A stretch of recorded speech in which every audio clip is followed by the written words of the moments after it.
return to practice from injured reserve. Houston faces Detroit Sunday night. Falcons wide receiver Drake London, he's questionable for Week 10 against the Saints because of his hip injury. It's time. You know what time it is? Game for Tuscaloosa's longest running sports show. The biggest goal of our team, especially in the first half, we at Bama, we're trying to be the best. Always is to win a national championship. Something cool to look back on. We don't want to waste a failure. You're inside the game. John Mechie on the ground. Appreciate your interest in the game. On your home for Alabama sports. Alabama wins. Tide 100.9 and streaming on the Tide 100.9 app. Powered by Tuscaloosa Toyota. Now, here's your award-winning host, Ryan Fowler.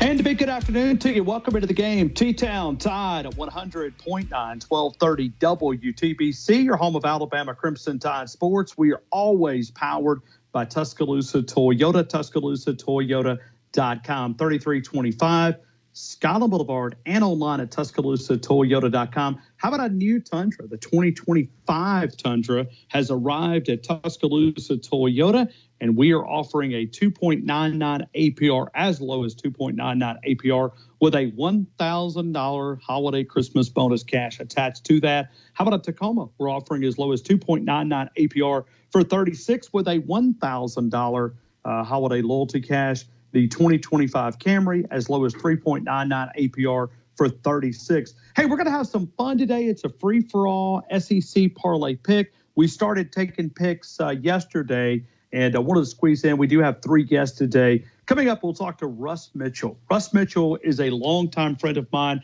I remember when I first got into radio, Russ Mitchell was a guest, and Russ used to come in and he would make comments, and he would always spread the love out, right? He would always focus on, he always called us, I believe, I love all my kids the same. I love all my kids. He was talking about the SEC, the guy that has written for college football, but he's a big Alabama LSU fan of this game because, you know, he doesn't have allegiance to Alabama, doesn't have allegiance to LSU, but just talking about how big this game really is. I mean, let it sink in. Okay, when you think about Georgia and you think about Ole Miss, okay, if you would have said, where is the College Game Day crew going to be at the start of the season, where would you have probably went, right? You would have probably went Georgia Ole Miss, because think about the topic of Ole Miss. First time college football playoffs. They thought really they were automatic, and I think many people did, right, with the starters returning, the schedule in some ways set up for them. And then they've had a little bit of stumbles here. So it's one of those that when you look at College Game Day, they looked at Alabama and LSU and said, no, it's not Georgia Ole Miss. No, it's Alabama and LSU, number 11 against number 15. And you know how that creates some jealousy. You know, you heard Lane Kiffin, I thought, setting it up a few weeks ago, talking about the evening games that LSU always gets. And that's true, right? We talked with Matt Moscata, but Matt made a great point. It goes back to TV. The executives look at this game and they say, that's the game that we want. And, hey, you look at the Vegas odds. We've seen it really not adjust any. I just looked right before he went on, and the line is pretty much the same as it was yesterday. So when we locked it for our SEC parlay picks, I see a couple of threes, but I also see some twos out here too. Alabama, clearly a small favorite, and if you put that on a neutral field, that would go up a few points as well. We'll talk about that with Lee Sterling. He'll break it down. But Alabama at LSU, ESPN's looking at it and saying, that is the big game of the weekend, the eyes of the playoff elimination game. Alabama has always drew the ratings. Even a couple of weeks ago when it was Georgia-Texas, it was Alabama, and I forget the game that it was Vanderbilt, maybe, or maybe it was Alabama-Tennessee. But whatever weekend it was, you saw the ratings, and they're off the charts. A couple of weeks ago when Alabama played the Missouri Tigers, you're like, okay, Alabama, South Carolina.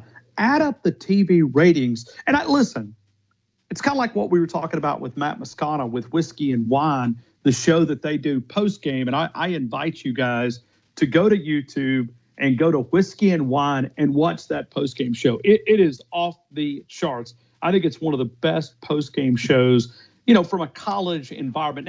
Now, please, if you go there, it's not on the radio. It's just on YouTube. And the reason why it can't be on radio is because of a little bit of a language problem, if you know what I mean. FCC fines, they would not make any money on that post-game show. But it's kind of fun. They take a lot of people in, and T-Bob will go on his rants. We had T-Bob on earlier. We had Matt Moscona on earlier, and they'll throw it around. If Alabama beats those guys, because there's been a lot of noise coming out of this game. And I think understanding the importance and the magnitude of this game, I think Kalen DeBoer will realize going into that stadium how bad this rivalry is one of the biggest ones in college football. Yeah, Alabama and Auburn will always be, and I know I've said this multiple times, Alabama and Auburn will always be the number one rivalry in the fan side of things. But if you look at the other side of things, inside that locker room, I'm going to be very curious to hear if this changes because Nick Saban now has stepped aside.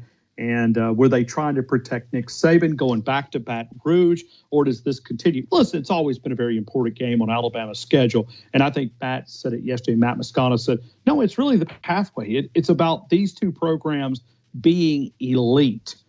And you do think about it from an LSU perspective with Brian Kelly. He really is hanging his hat on one thing, and that's beating Alabama 2 years ago. It's beating Alabama 2 years ago. In that 2-point conversion, Alabama getting a chance to go down and maybe get a little bit of revenge factor, even though they were able to take down the Tigers. The 89th meeting, it's been 6 times that LSU has beat Alabama in 60 years in Baton Rouge, 10 times overall. It's going to be a huge game. We're going to have game day all day, pregame, postgame, all of the things that we do with CTSN.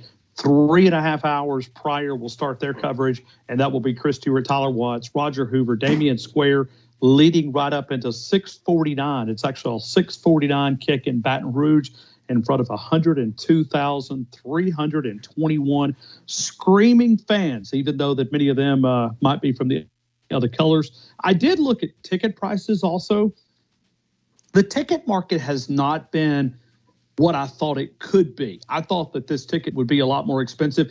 Get you in the door, just get you in the stadium, about $215. That's not bad. Because Alabama is always a premium game. So when Alabama comes to town, Alabama does this as well. I think it's Georgia this year was a higher price face value ticket. Alabama, LSU, when they come to town, it's a higher value. I think Alabama Auburn also is a high value, even though you're paying for a team that's losing. And they're able to crank it up. I think they reserve like 2 of those. Well, if you go to Tuscaloosa, if you go to any opposing stadium, Alabama comes to town, it's a premium game, right? You have to pay more for that particular game.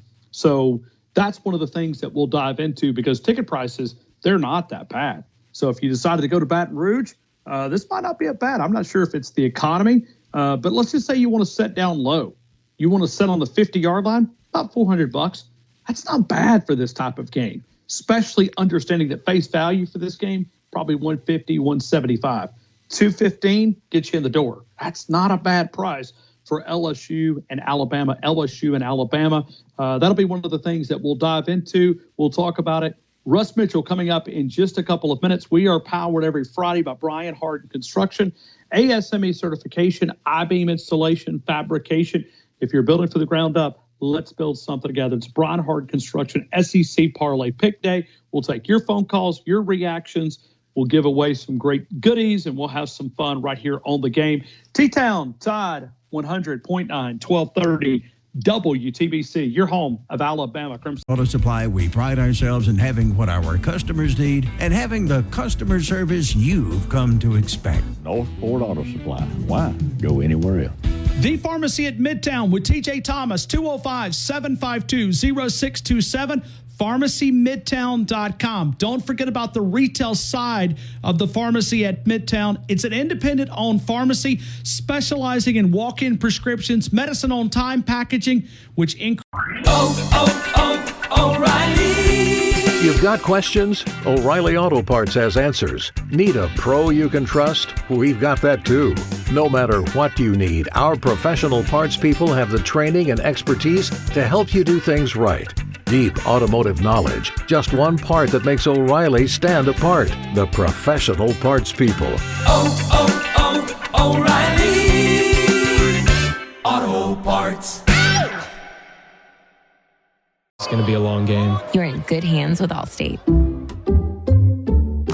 Savings vary, subject to terms, conditions, and availability. Allstate Fire and Casualty Insurance Company and affiliates, Northbrook, Illinois. Tuscaloosa Custom Curbing. Call Paul at 205-331-6823. Custom curbing for your home or business.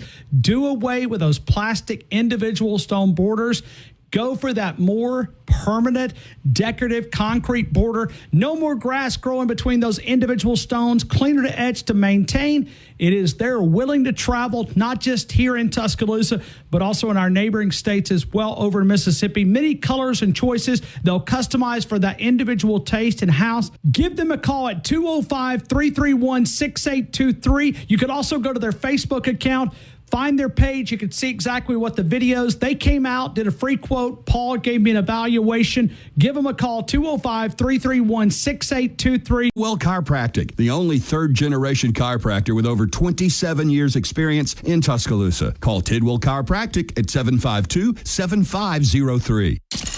It's the longest running sports show in Tuscaloosa. You're listening to The Game with Ryan Fowler on Tide 100.9.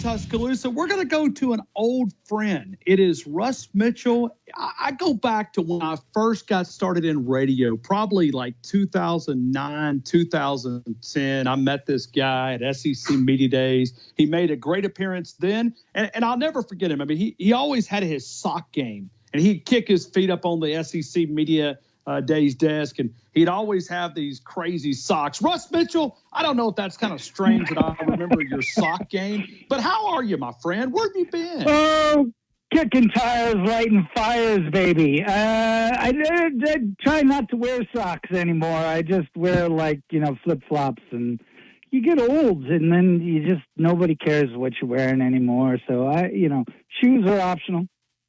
Okay. Hey, give us an update on life, man. You still living out in Arizona?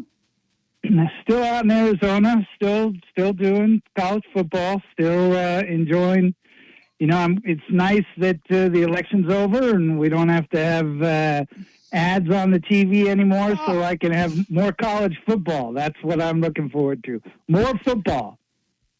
And I forget about, because we live in a state that is really decided in about 3 minutes, when the election polls close, okay? So we don't get the ads. We don't get the text messages. We don't get any of that. I mean, it is one of those that, it's one of those that, so I guess living in a state like you, that's a swing state, you're probably just getting crazy beat over the head with it. It was, I can't even explain it to you. It was, it was like breathing, like imagine if, for the most part, it was the same ads, man. It was like they would run the same ad. Didn't matter which one, right? They'd run the same ad 2 or 3 times in a row. It was like they couldn't buy enough ad time. It was exhausting. So just happy to be where we're at and happy to move forward and happy to talk about football. Absolutely. Listen, I was telling Matt Moscona yesterday, and I'll never forget it, man. I dial into Whiskey and Wine. I said it on the show. I think it's the best post-game show in the entire country. I think it is just because it's real, right? I mean, it's authentic comments. It's not one of these canned responses and, reading off the stats to me. I mean, it's like, and I was telling him, I kept watching your face because you jumped on in Vegas with those guys, and it was like every time T-Bob or Matt would go on a rant, you would just, I mean, your eyes told the story. It was so fun to watch, man. And hey, it's great. Right? We call that radio gold in our business. I think that Matt has had a little bit of fun needling the Crimson Tide faithful. So he's always good for a good laugh, and like you, he's good radio. So the people in the state of Louisiana are lucky to have him, and people in this great state of Alabama are lucky to have you. Well, thank you for saying that. All right, he's always using this. You still go on every week down there with him, right? Don't you go on every week with him? Because you. Okay. So I mean, are you defending Alabama? I mean, are you helping us down there? Because we need all the help we can get in Baton Rouge. It's hard, man, to live up with Matt Moscona and T-Bob Hebert and all those guys.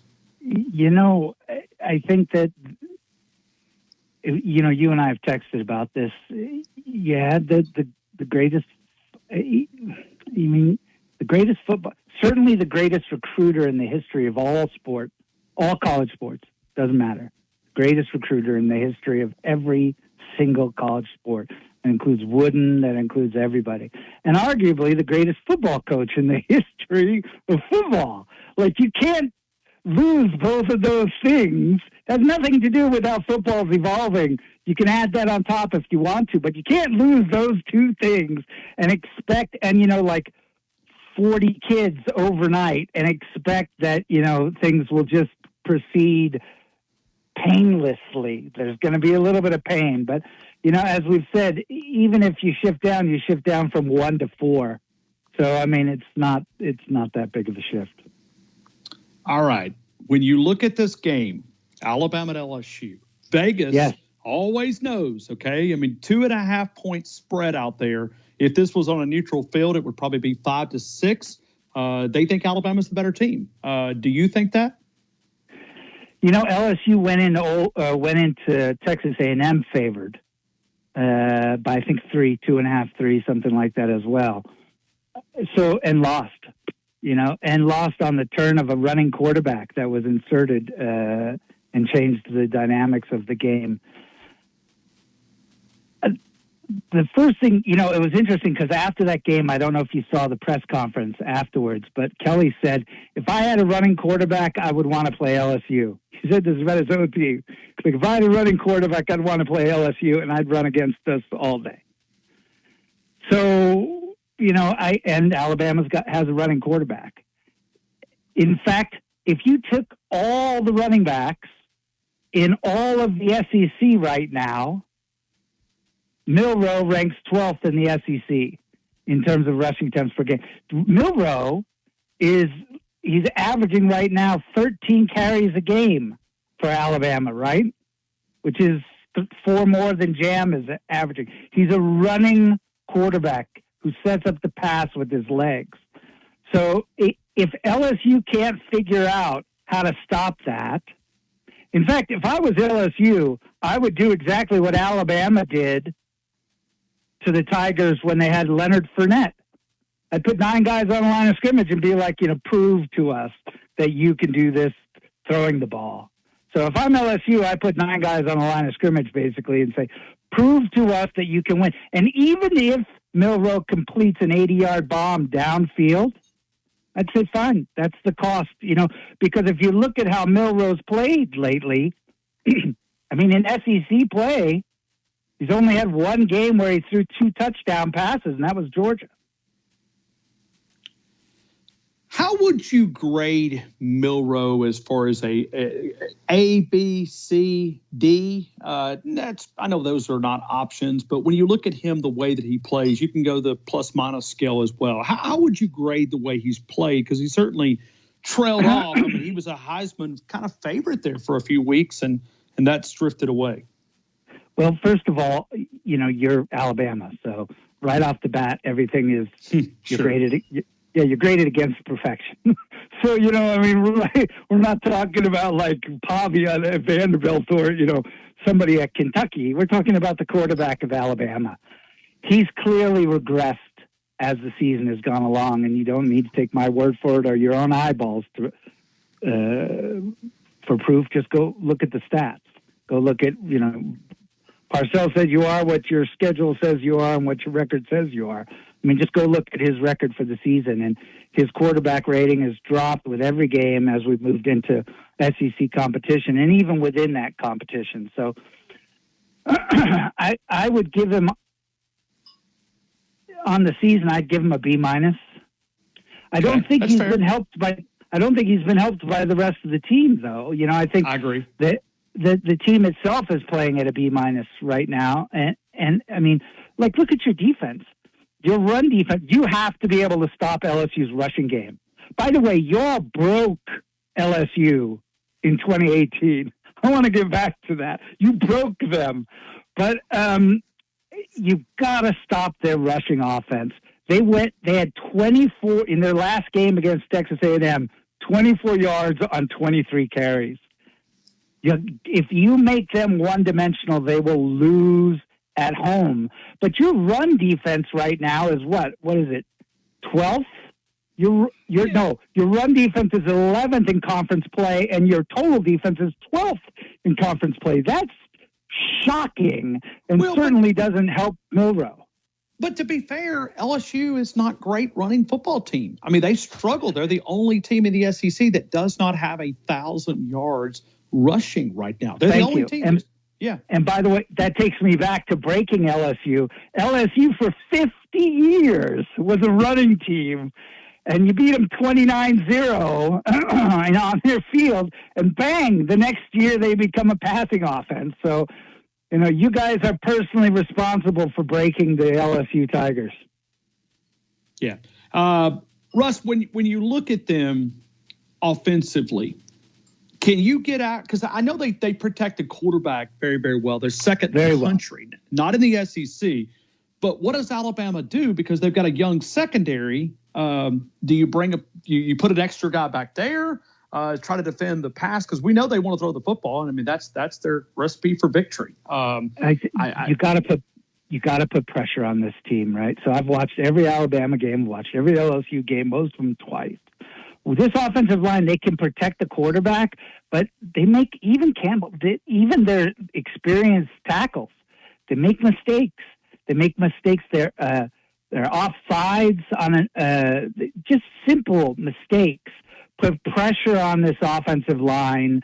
Put pressure. Don't let them sit back in the backfield. This is something that I'm not worried about LSU's rushing offense. They will be one-dimensional, and then put a little bit of pressure. Put a lot of guys on the line of scrimmage and just make them have to execute the pass play quickly. Who do you have winning?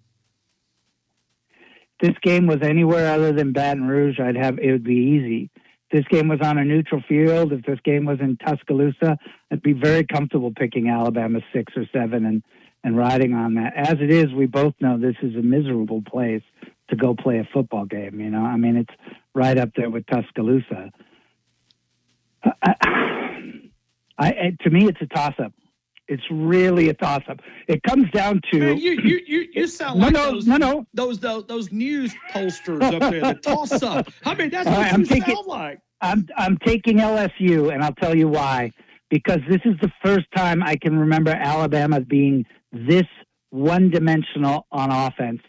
If Milroe can't run the ball, if you think Milroe's going to win this game for you throwing, that's not going to happen. It's not going to happen. It hasn't happened in any SEC game this year. And he's regressed, just like Carson Beck. He's regressed as the season's gone along. Now you're going to go into Baton Rouge with those crazy people, and you're going to play a game. He's got to be able to get the run established, which you can. As this LSU defense has shown that mobile quarterbacks can run.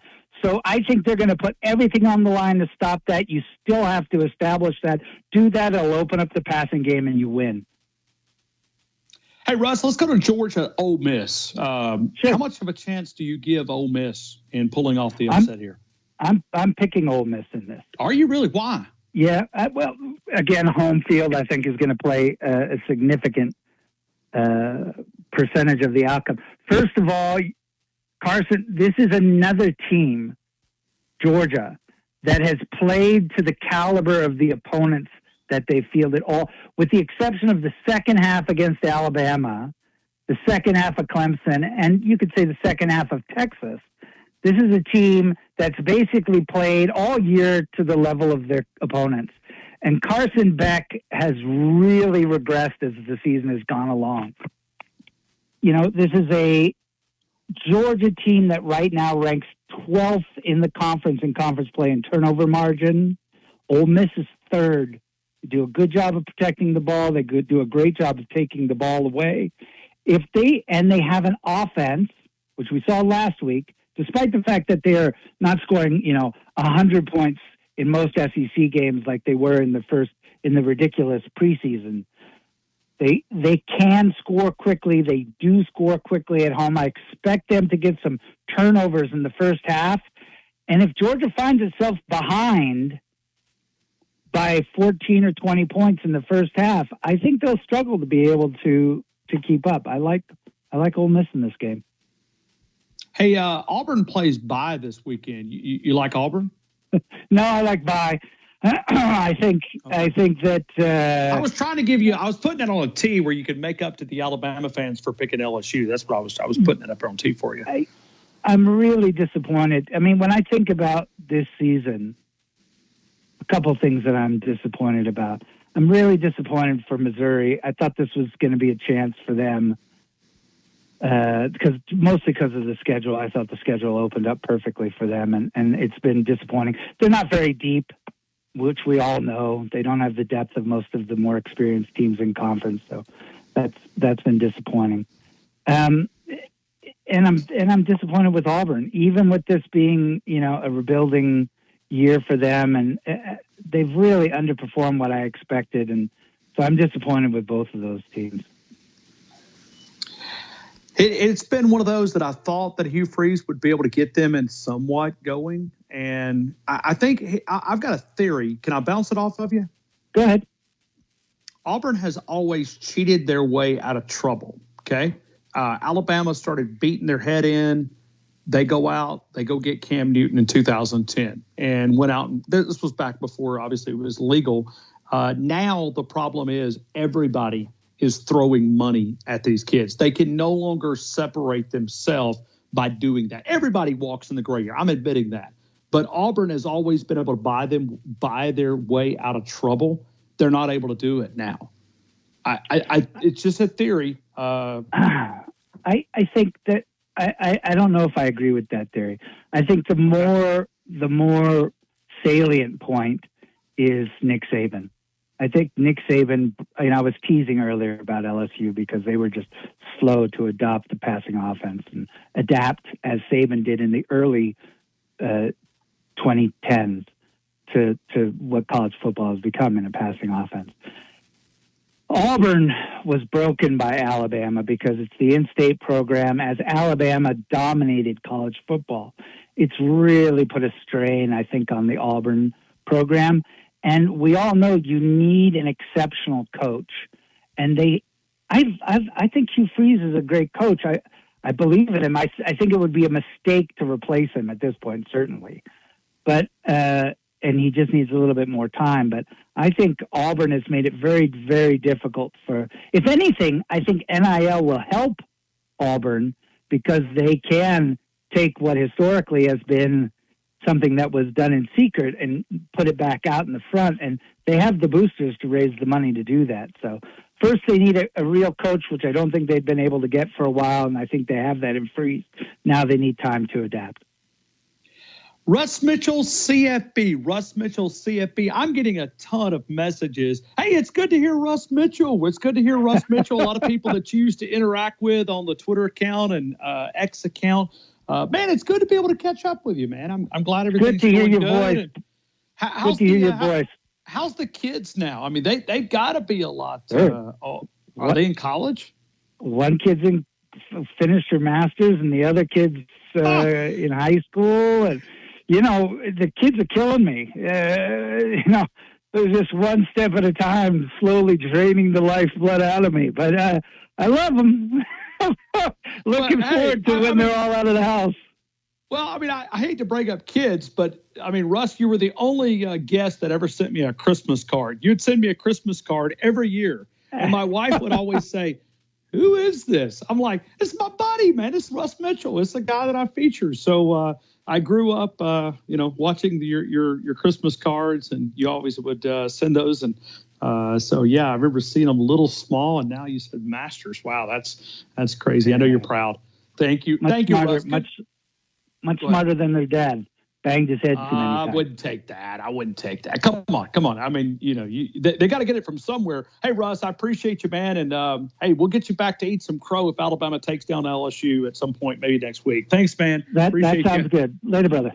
Thank you. Russ Mitchell, CFB. All right, we're going to continue with more phone calls. We're going to have some fun right here on an SEC Parlay Pick Contest. I'll run through those lines coming up in just a couple of minutes. You're listening to Tuscaloosa's longest-running sports show.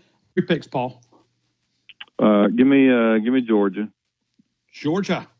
Pick number 2. Give me the under on Alabama. What was that number, 58? It is 58.5. Bama under. Yeah. Got it? Yeah, Bama under. And give me the Sooners. Okay. Oklahoma minus the 3. We don't want them getting any momentum going into this Alabama game in a couple of weeks. So, that's the other part is when Alabama comes to town, we are the Super Bowl. So it kind of all these teams play better. So it's LSU. You're looking at it. You're going, all right, they played pretty rough a couple of weeks ago. It doesn't matter. It's Alabama coming to town. It gets everybody's attention. All right, let's go Bama rushing yards. Oh, that's the tiebreaker? Okay. Bama rushing. Oh, man. We need to run the ball a little bit. I'm going to say 161. 161. Hey, Paul, I appreciate you, man. Hopefully you have a great weekend, man. Thank you. You too, guys. Roll Tide and roll MAGA. Hey, right back to you. Roll Tide. Let's continue with more. We'll take scores coming up in a couple of minutes. We'll take parlay picks coming up in a couple of minutes. We're always presented by Brian Harden Construction. It's R&R Cigars. R&R Cigars, 2703 6th Street. Maybe you need a Victory cigar. Maybe you're preparing to go to Baton Rouge and you want to get that Victory cigar. I know cigars are highly popular down in Louisiana, as Matt Moscona was talking about it. They do their post-game show from a whiskey and wine from a cigar bar. But hey, our cigar place is 2703 6th Street, R&R Cigars. Relax and recharge. Maybe you've been watching a little college football tomorrow. Go over and see Reagan and Randy Starner. Hey, this should be Alabama's theme song, right? This year. Staying alive, just staying alive. Got to go down and beat LSU down on the road. Watching the Vegas line, it's pretty much stayed the same. Hey, let me promote our Facebook account. We always give away a lot of little goodies there. We do some score predictions. If you missed out on the earlier package, and sometimes I randomly pick, I'll pick somebody and mail them a Daniel Moore calendar. Daniel Moore is one of our great sponsors. But just do a simple search. My name, Ryan Fowler, on the Facebook account. We're up to almost 36,000 people that follow us on Facebook. We say thank you. Remember to connect with us, and we're going to have some fun. Might even do a little pop-in tomorrow. May do a little something unique for Alabama and Baton Rouge. I'm pretty excited about this game. I just think it's going to be one of those games that I think Alabama is going to respond. I think when you look at Kalen DeBoer, I went through the record. Coming into this year, he was 6-0 against teams that coming off of a bye week. He improved that against Georgia. And if Alabama can replicate that success, right, to be able to say, hey, come out fast, I think that's the key. I know Katie Wyndham asked that question earlier, talking about getting off to a fast start. Absolutely, yes. And Kalen talked about that as well. And he said it's not like we don't try to get off to a fast start. It's just, the other team's trying to play as, winning football as well. And you go back to Vanderbilt. I think what got Alabama in a little bit of trouble is the third series. I think the first series, they had one penalty. And I think there was a bobbled snap in there too. But the third drive, you're driving down the field and you throw an interception and in the end zone. And you just cannot do that. That is just one of those things. And I was looking back, College Football Nerds put up a tweet about Jalen Milroe in these top 25 games. I like the way that he's played at times, but I'm like you. I want to see more. I'd love to be able to see some more taking advantage of that mobility. But Bama 6-3 versus ranked opponents when Jalen Milroe as the starter. All 6 wins, however, came at home. 5 of them in Tuscaloosa, 1 on a neutral site game. Under Milroe, only 1 true road opponent, 2024 against Tennessee, 2023 present versus today. In other words, from 2023 to present day versus ranked points per game. Let this sink in. At home, Alabama averages 35 points per game with Jalen Milroe as the starting quarterback. Away from Tuscaloosa, 21. That is a significant stat right there from collegefootballnerds.com. That is one of those that if Alabama is going to win, I think they're going to have to get back. And my prediction was 31-24, I think is where I went. So I'm believing in this football team, but come Monday, I may have egg on my face. I don't think I will, but hey, that's why you got to play. Okay. Okay. We're done. I'm staying away from it. Yeah. Nothing wrong with that. Nothing wrong with that, man. I appreciate it. So, but I do feel that we need to run the ball tomorrow to gain some momentum. Not only that, but to keep LSU offense off the field as well, because that's their strength. It's the offense. That's their strength. So what you do to keep a team strength away from the game, keep them off the field. I know Josh from College Football Nerds pointed out earlier. When you look at their defensive line, it's not the best. So take advantage of that. Run that football, man. Exactly. Keep that offense off the field. The best way to slow an offense down is keep them on the sidelines. Yes, sir. And eat that clock up. That's what Vandy did to us. They kept that clock rolling. Absolutely, they did. Yes, they did. Yeah, and I mean, it's a young defense, and you almost wonder a couple of weeks ago if Alabama not only was able to run the football successfully, but it also showed Kalen DeBoer, hey, you can run this football. You can run this football. 34-0 victory over against the Missouri Tigers, understanding that, but maybe it gave them some confidence that they know that now they can run the football. But, hey, man, I appreciate you, Elias. Thank you, man. Yes, sir. Thank you, and roll tide. Hey, right back to you. Let's continue with more phone calls. We'll do that on the other side. We'll come back. Josh in Georgia, get ready. J-Rob, get ready. Blueberry Steve in Montreal, Canada. We're doing SEC Parlay Pick contest. Them kisses taste like whiskey. How they wake. All right, we got Brent Beard coming up here in just a couple of minutes. We'll have a chance to do that. We're going to talk with Brent Beard, but we're going to continue with more phone calls, and we go to Josh in Georgia. Josh, good afternoon. You're in the game. Afternoon. How are you, my friend? I'm good, man. I hope you're doing good. Yes, sir. Headed home from work and was not too bad today. It was Friday, so we kind of had it in cruise control. So it was a good day. And I have not been ready to play a game more than probably this one and back whenever we got to the Georgia game, because to me, I guess our biggest rivals at this point is LSU and Tennessee. And there's something about that purple and gold that it just doesn't sit right with me. It makes my stomach turn. You know what I mean? That color combination. Here's the problem. Josh, you didn't have a child. You haven't had you don't have a child, but you probably got a little brother, maybe a little sister. Do you know, if I said the word baby poop yellow, would you know what it is? Yeah. Okay. When kids are young, they have baby poop yellow. That's what LSU reminds me of. Okay. I mean, I'm just telling you what it is, man. It's baby poop yellow. Yes. It's that nasty. I mean, it's just that color coordination. I don't like it, but hey, I'm not an LSU Bengal Tiger fan. I don't have to wear it. It's kind of like blue and orange. How do you color coordinate that to make it look good? You don't. You don't. Not that shade anyway. But anyways, I'll go ahead and give you 3 picks. I know you got others on the line. I think J-Rob's behind me. But give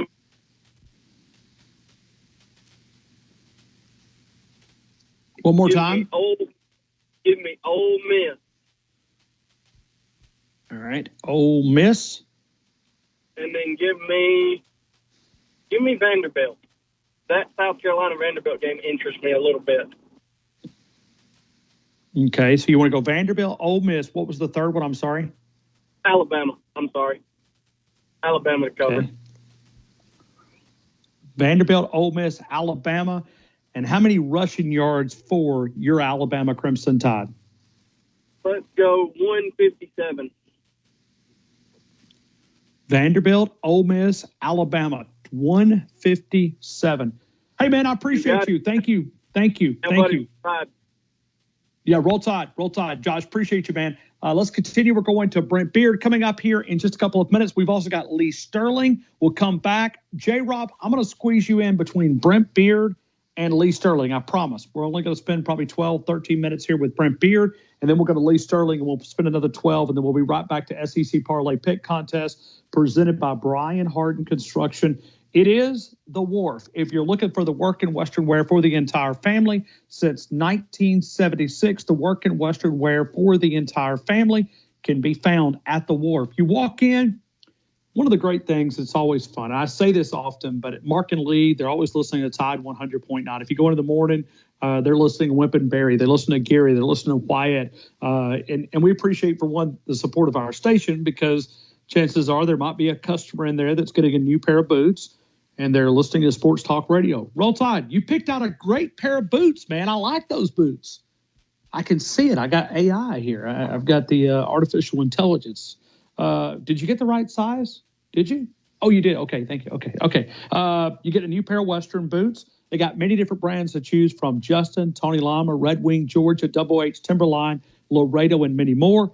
The steel-toed boot options, hey, those are great. Just a casual work boot, casual shoe, hiking boot, waterproof boot. Hunting season is here, my friends. Hunting season is here for you folks that get out in the sticks. Now, we need the weather to drop a little bit for those insulated boots, but if you're looking for waterproof boot, you'll find that at the Wharf. The work in Western wear since 1976. That is found at the Wharf. It's on McFarland Boulevard. You are finding those guys on the right-hand side of the road as you travel westbound. It is the Wharf, the work in Western wear for the entire family since 1976. Brent Beard breaks down Alabama and LSU and SEC college football with us. Next, T-Town Tide 100. Semper Fi tattooed on his left arm. Spend a little more in the store. All right, we welcome you right back into the game here in Tuscaloosa. Tide at 100.9, 1230 WTBC, your home of Alabama Crimson Tide Sports. Hey, we're going to be talking Alabama and LSU. We're getting you ready. Also reminding you, Arkansas State and Alabama in the basketball game number 2. We're gonna take a look at that a little bit later. We're gonna jump into the conversation, but also we're going to Brent Beard coming up here in just a couple of minutes. Actually, let's put Brent off for one more segment. J-Rob, prepare yourself. I'm going to come to you coming up here in just a couple of seconds. It is a Brian Harden Construction SEC Parlay Pick Day, and we're going to J-Rob in Montgomery. J-Rob, good afternoon. You're in the game. I hope all is well. Happy Football Friday, Ryan Fowler. How in the world are you? You sound like you're don't back realize from your private place. You're back from your private place. I can tell by the way that you sound. J-Rob. Yes. Hush. Yes. Hush. Okay. No, I mean, Look, listen. man, you know what? I like to tell all I know. What I know, but what our secrets are needs to stay between you and I. I mean, it's not a secret anymore, my friend. It's the cat is out of the bag. Nobody else knows except you. Not one person this week has pointed it out. Not one. Not one. Not one person except the guy from Montgomery. Well, you know. So do I sound like I'm back in Tuscaloosa? You sound better today, yeah. You sound like you're not as delayed, and it's just a different sound. I'm not back in Tuscaloosa. You're not. Well, I missed it then. I'm sorry. I'm not. I'm down at the condo at the beach. Dead gummit. J-Rob. So are you sliding on over there to Louisiana, or are you just No. Wyatt is going to cover the game for Todd. He's going down to Baton Rouge. It's not his first trip. He's been to Baton Rouge a couple times to watch LSU, Alabama. Am I right about that, Wyatt? You told me that, I think, a couple of weeks ago. This is not your first trip, right? This is not my first trip to Baton Rouge. This is my first Alabama LSU game in Baton Rouge, though. Okay. Well, then, it's going to be nasty. Find Mike Detillier. I sat beside Mike Detillier a couple of years ago, and we were having to pass notes. You can't hear anybody in the press box. You cannot hear anybody. Like you literally will have to write notes to the guy that you're sitting beside. It's one of the best atmospheres in all of college football. It is. So Wyatt's going over to Baton Rouge, and I'm going to be, poor old pitiful me sitting here on the beach in Gulf Shores, Alabama. I mean, it's just it's a rough life, but somebody has got to live it. And, let me tell you why I came to the beach. You want me to tell you? Your wife likes to go, and you like to go down there when it's not so crowded. That's two reasons. No, I came down here because when I come down here, good luck happens. And I needed it on both. I needed it on two different occasions. I needed it for Tuesday when President Trump was in the election side of things. I got that. So I'm batting 1 for 1 now. And when I watch the Tide from down here, we don't normally lose. The Tide don't lose in Baton Rouge. You know that. The Tide don't lose in Baton Rouge. But I figured I'd bring some mojo. We need all the help we can get, J-Rob. We need all the help we can get. I mean, how many? See, that's what you got to look at. You got to look at it like I am willing to make a sacrifice. I'm willing to do things to go to the beach, eat fried shrimp, do the show. I haven't missed 20 minutes. Haven't missed anything. And I went to the beach literally to take one for the team. So, J-Rob, you're looking at this from a negative approach, and you should be looking at it from a positive approach. I missed it. Now I'm starting to feel sorry for you, man. You believe that too, right? Yeah. Well, if you do, that's okay. I appreciate it. I mean, I need a shoulder to cry on, and I mean, you're the type of guy that I would depend on. So yeah, I mean, I'm looking over right now. My wife's been out at that beach for hours. Okay, beautiful, beautiful. November is a beautiful time to come to Gulf Shores, Alabama. It is. October is. Nobody's here. Nobody's here. Even our snowbird friends, they're not even here. They haven't even made it down, and they're regretting because they're getting hit in the head with snow. But they'll be down here. They'll be down here in a few weeks, and we'll meet them back down here. We'll have some fun after football season. But yeah. But you're in between. That's good. You don't have to wait for a table when you go eat. Oh no.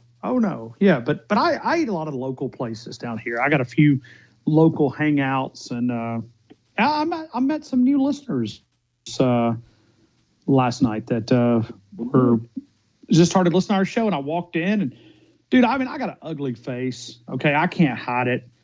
Guy goes, I'm sitting at this place, and I just ordered a takeout. I got my half and half tea, and he goes, "Hey, allegedly, are you?" He goes, "No, I promise. It's half and half. I promise. I can't even do the sweet tea anymore." He goes, "Hey, are you that radio guy in Tuscaloosa?" And I said, "Yes, I am." He goes, "Why are you not at the game?" And I said, "Well, I came down here. I've been doing my show remotely, so J-Rob, I guess the word has got out, so it's okay. I mean." Like I said, it's a rough life. It's a rough life to live. So this thing went from making me feel good to Happy Football Friday, and then all of a sudden you try to throw me under the bus. So now I feel bad. Yeah, well, you should. But the only time friends like you, Go ahead. I was about to say, friends like you, I don't need any enemies. I mean, I'm understand. I'm just teasing. Go ahead. What were But you the first and only time I've been to Baton Rouge was when Fran was there, and we won 31 to nothing. And that was the greatest coach in Alabama history was on the other sideline. And that crowd was real quiet, and they were real nice. They weren't ugly to us. They were, what few that stayed and watched the end of the game. They were nice to us, and we had no problem. That's the way to go, and I hope it ends up that way for Wyatt tomorrow night. It's like I said, I love Bryant-Denny Stadium. I love the atmosphere. I think what Greg Byrne has been able to do with the lights and the lasers and all these different things, even though some people don't like it, it makes it a fun environment. I love Bryant-Denny Stadium. I think it's a top 5 venue in college football. I think it, as far as nice, I think it may be up there at number 1, number 2. I think it's one of the nicest facilities. But at times, we can get a little complacent in our seats.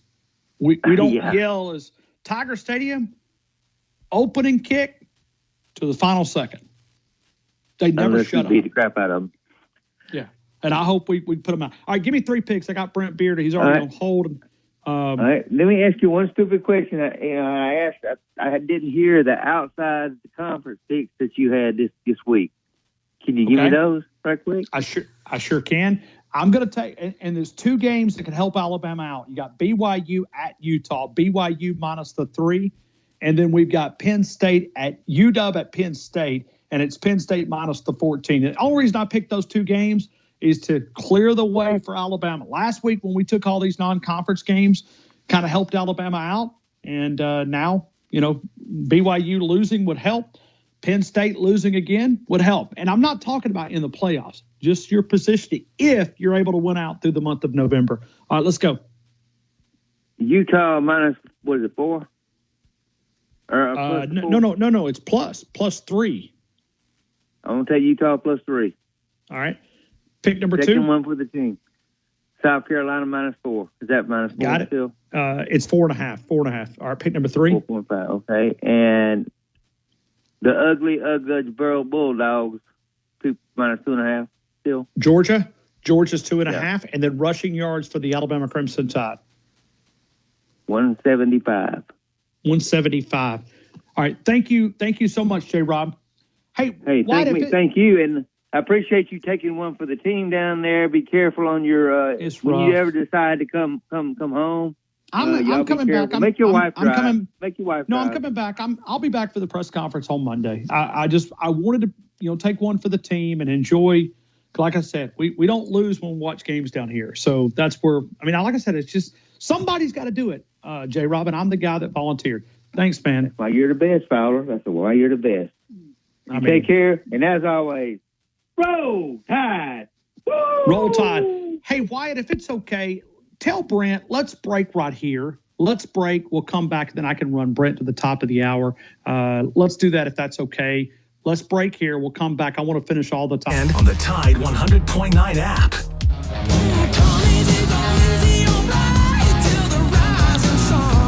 Hey, the 2024 Tuscaloosa County Charity Gospel Singing. It's coming up at a church that I spent 14 years of my life before I moved across town, Inglewood Baptist Church. That is tonight, 6 p.m. You've got Triumphant is going to be the lead production, a production of Jesus Jam, Don Wallace. The admission is free, and they're going to take a love offering to benefit Eagles Wings and Alabama Baptist Children's Homes and God's House of Hope. Legacy Gospel, Carmen McCory, and also Triumphant. So that's going to come up. That's coming up. Tuscaloosa County Charity Gospel Singing, presented by our good friend Don Wallace. But just our Eagles Wings and the community leaders that we have. Every time I see that word, they do so much great work and so much great charity work. So go out and enjoy that at Inglewood Baptist on Greensboro Avenue, coming up at 6 p.m. later this evening, presented by Jesus Jam. Let's go to Brent Beard. Brent Beard, I hope you're doing well. Welcome into the game in Tuscaloosa. The point needs to be made that when you can actually, with what we do every day, you can actually learn a lot more information about the game by watching it on TV and even listening to the radio than you can actually being there. At least that's been my experience. We all love to cover it, and that's a lot of fun. But frankly, our listeners may not realize that, Brian, that there's you enjoy you enjoy the experience of being there, but as far as knowing what goes on, and particularly knowing the reason certain things happen, even in the press box, there are a lot of times you don't get that for being at the game. That there's a lot of things that you can see at the game, but there's a lot of things that you miss. You also, that's what I mean. If you cover one game, if you cover Alabama, Missouri, you miss because you got to get there 2 hours prior to the game, 3 hours you do. after Sure the game. You do. Right. Sometimes it is good, and I don't do a lot of the road games. I'm trying to save some of my budget for the college football playoffs. But if Alabama loses tomorrow, I won't have to be saving too much of the budget. Do you think it's a playoff elimination game? I don't, because we don't know that. Now, here's the illustration I've given people all week for this game. And let's take the Alabama end of it. Look, the loss to Vandy. Vandy's a bowl team, and Vandy may be a pretty decent bowl team if they win another game or two. You've obviously got Tennessee that very well may be a top 5 team and even get a bye. And then if you lose to LSU is going to be probably a top 10 team or close to it at that point. So your strength of schedule is going to be strong. Now, look, I get the fact that, and I get the logic, but frankly, until we know from this committee what they're going to do, I really am pretty cautious about making a blanket statement that. And I'll throw another caveat in here. When you've got a team like Alabama, and listen, the committee's never going to admit this, but when you've got a team like Alabama that you're averaging, for the Tennessee game, they had 10 million viewers. For this game, I suspect that they may have that or more. Don't tell me that committee is not looking at the number of eyeballs that an Alabama would bring in to a playoff game. I'm just being honest about that. I know that's under criteria, and Ryan, again, that they would never admit it, but you and I both know that's accurate. I was talking to the big man about that a few days ago. I won't say his name, but we were talking about ratings Alabama. And you look back at the Missouri game, there should have been several other games that should have been bigger with ratings. Sure. Okay. Yes. But Alabama and the Missouri Tigers was one of the highest rated games of the weekend. That's right. That's right. It's the same. And I know Lane Kiffin complained about having the evening game, and ESPN College Game Day. But Alabama, win or lose, they bring the eyeballs. They do. And you can't tell me that if this is a discussion to get in the playoffs between Alabama and another team, that those figures are not looked at. Is that plausible? Absolutely, it is. Yeah, because we often forget about it. Yeah.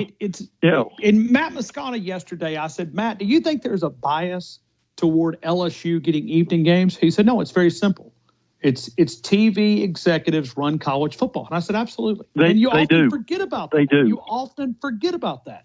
But when it creeps back in, you're like, oh, yeah. Remember, it's a for-profit business. It is. It is. And look, here's the numbers that people need to, and we've talked about this before, but this bears repeating. For TV executives have figured out the magic number is 4 million. So if you've got a 4 million people watching your game, that's magic for them, okay? I believe, help me on this, I think Bama, Missouri was like 5.8 or something like that. So that means that they were over that. And then with the Tennessee game, if you remember, I know they had 10, and it may have been more than that. I know Georgia, on that day, that Georgia had more than like 13.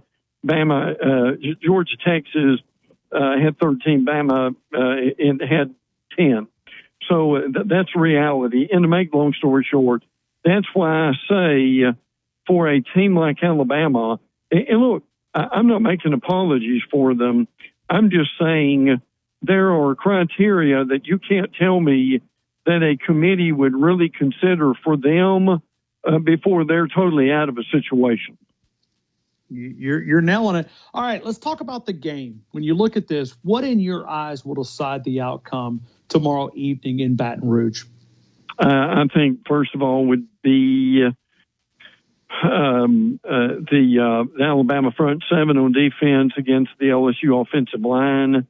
That is considered the best in the SEC. Now, the Dellinger kid is out. He was one of their starters, so that would be something that would help. I think that's one. Two is, can the Bama secondary cover these wide receivers?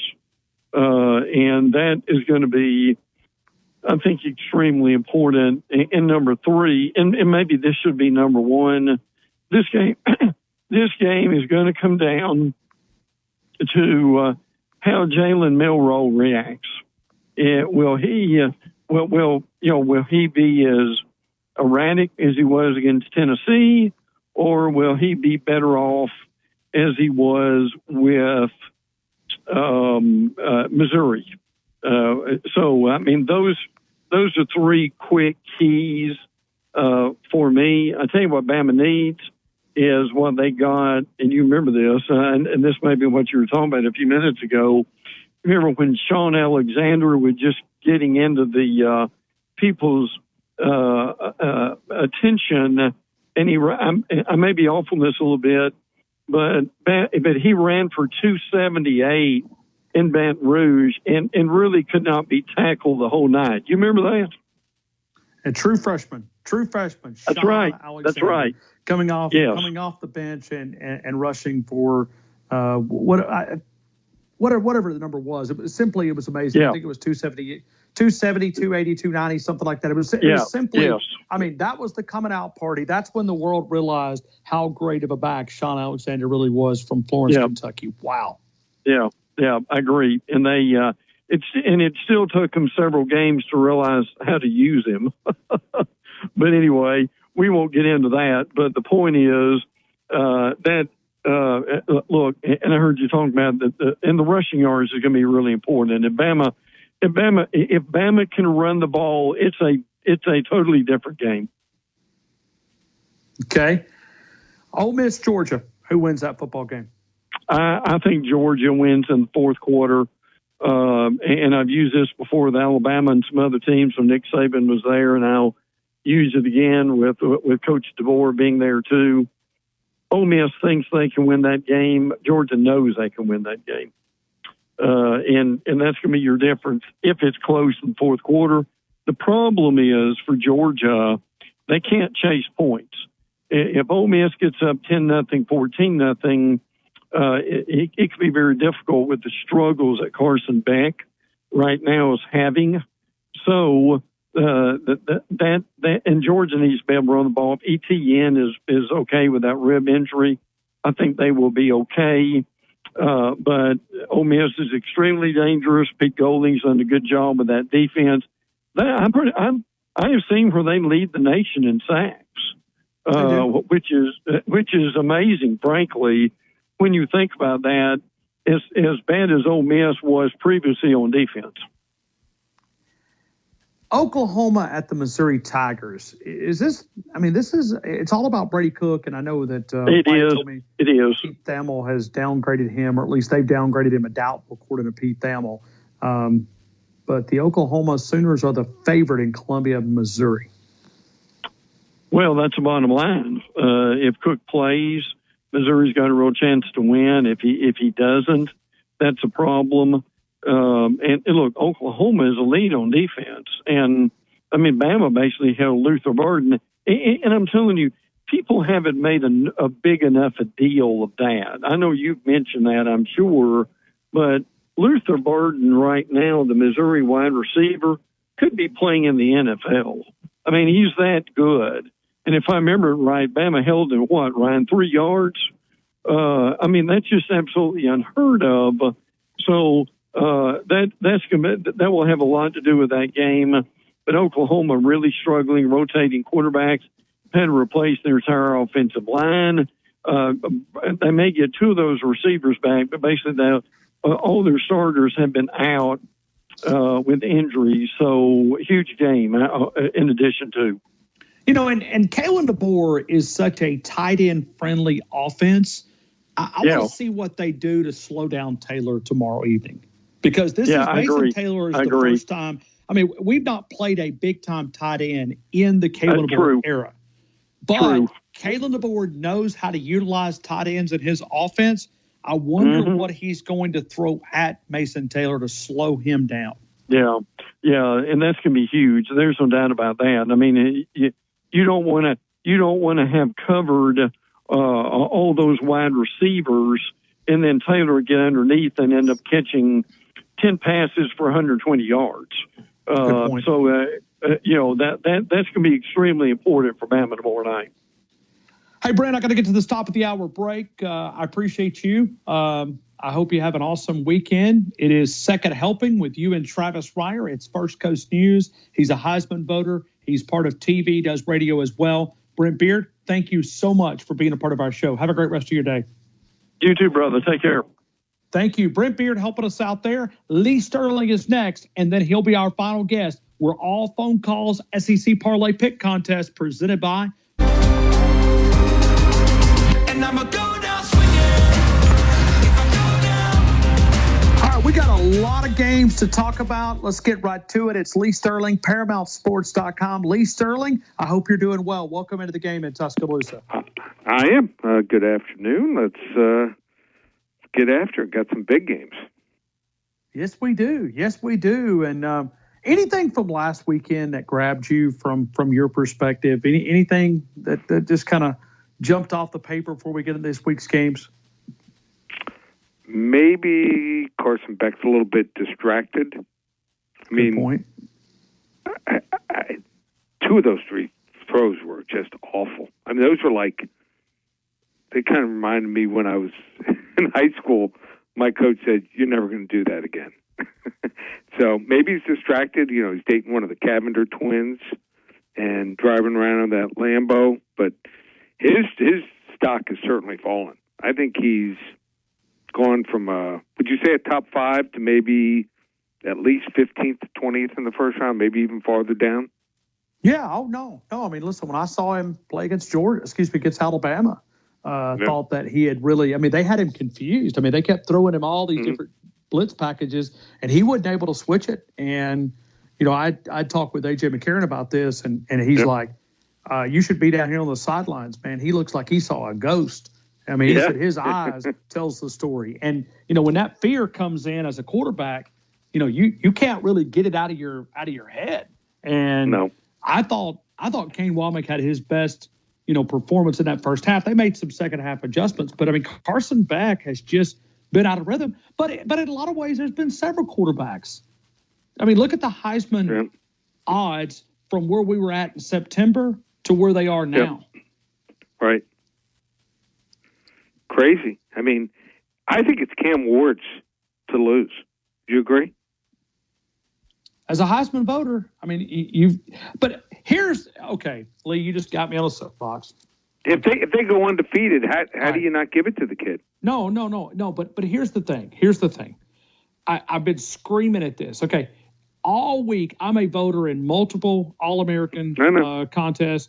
I can't stand voting in the first week of November. I hate it. I know we don't have to submit a Heisman vote, But why can we not wait until after the season? Why do we have to vote on? Like I'm already getting semifinalists for the Blitnikoff and all these different things. I'm going, guys, we've got a month. I want to see the best players. Why can we not wait until at least the first round of the college football playoffs? Let us see the good teams against the great teams, the great teams against the good teams. But right now, I think you got to look at Miami, and you do think about what a job Mario Cristobal's done. I know you helped me out with some questions back in the summer when we had Mario Cristobal on.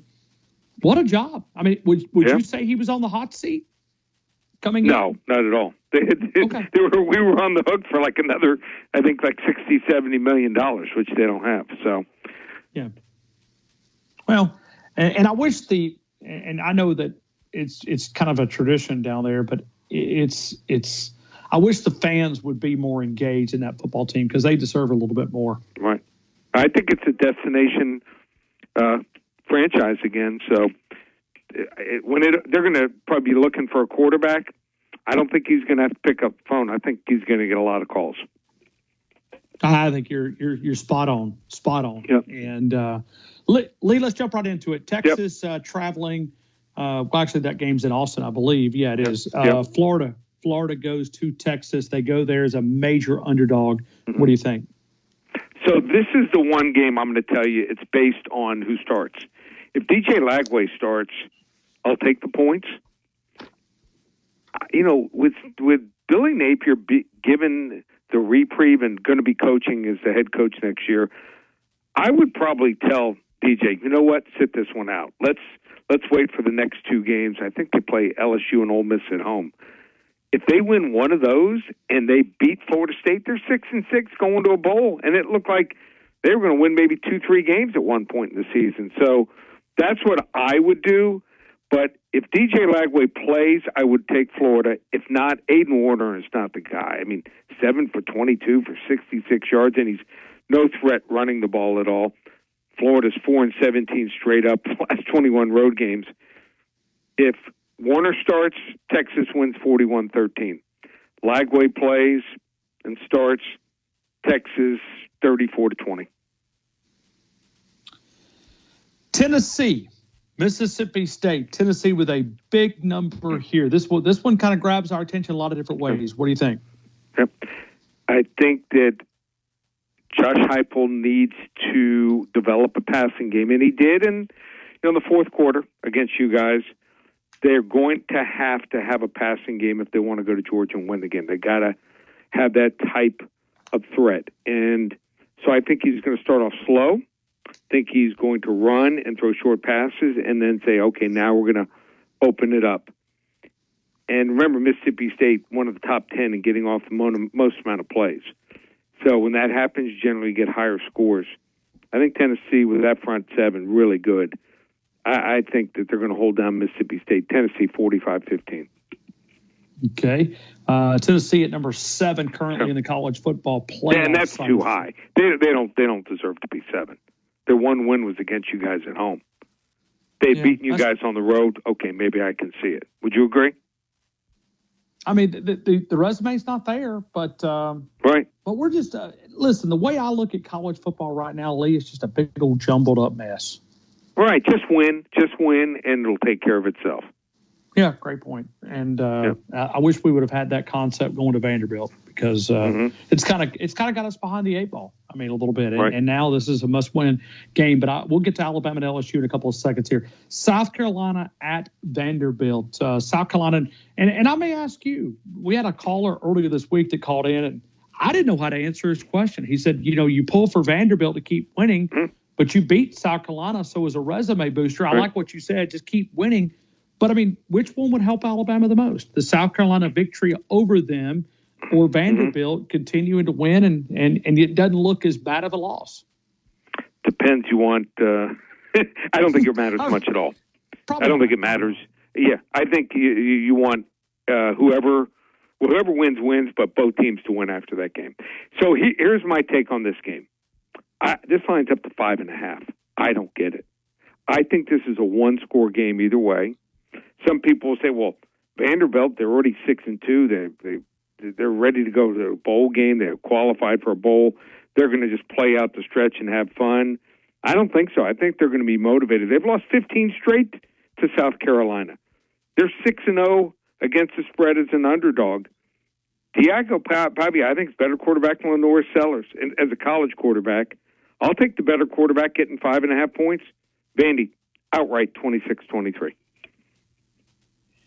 All right, Georgia at Ole Miss, the second best game of the weekend in this SEC, according to the experts. They put Alabama and LSU at prime time. Georgia goes to Oxford. This is a game that a month ago we were talking about. Wow, Ole Miss, playoff. Now they must win, or they are going to be left out. What do you think?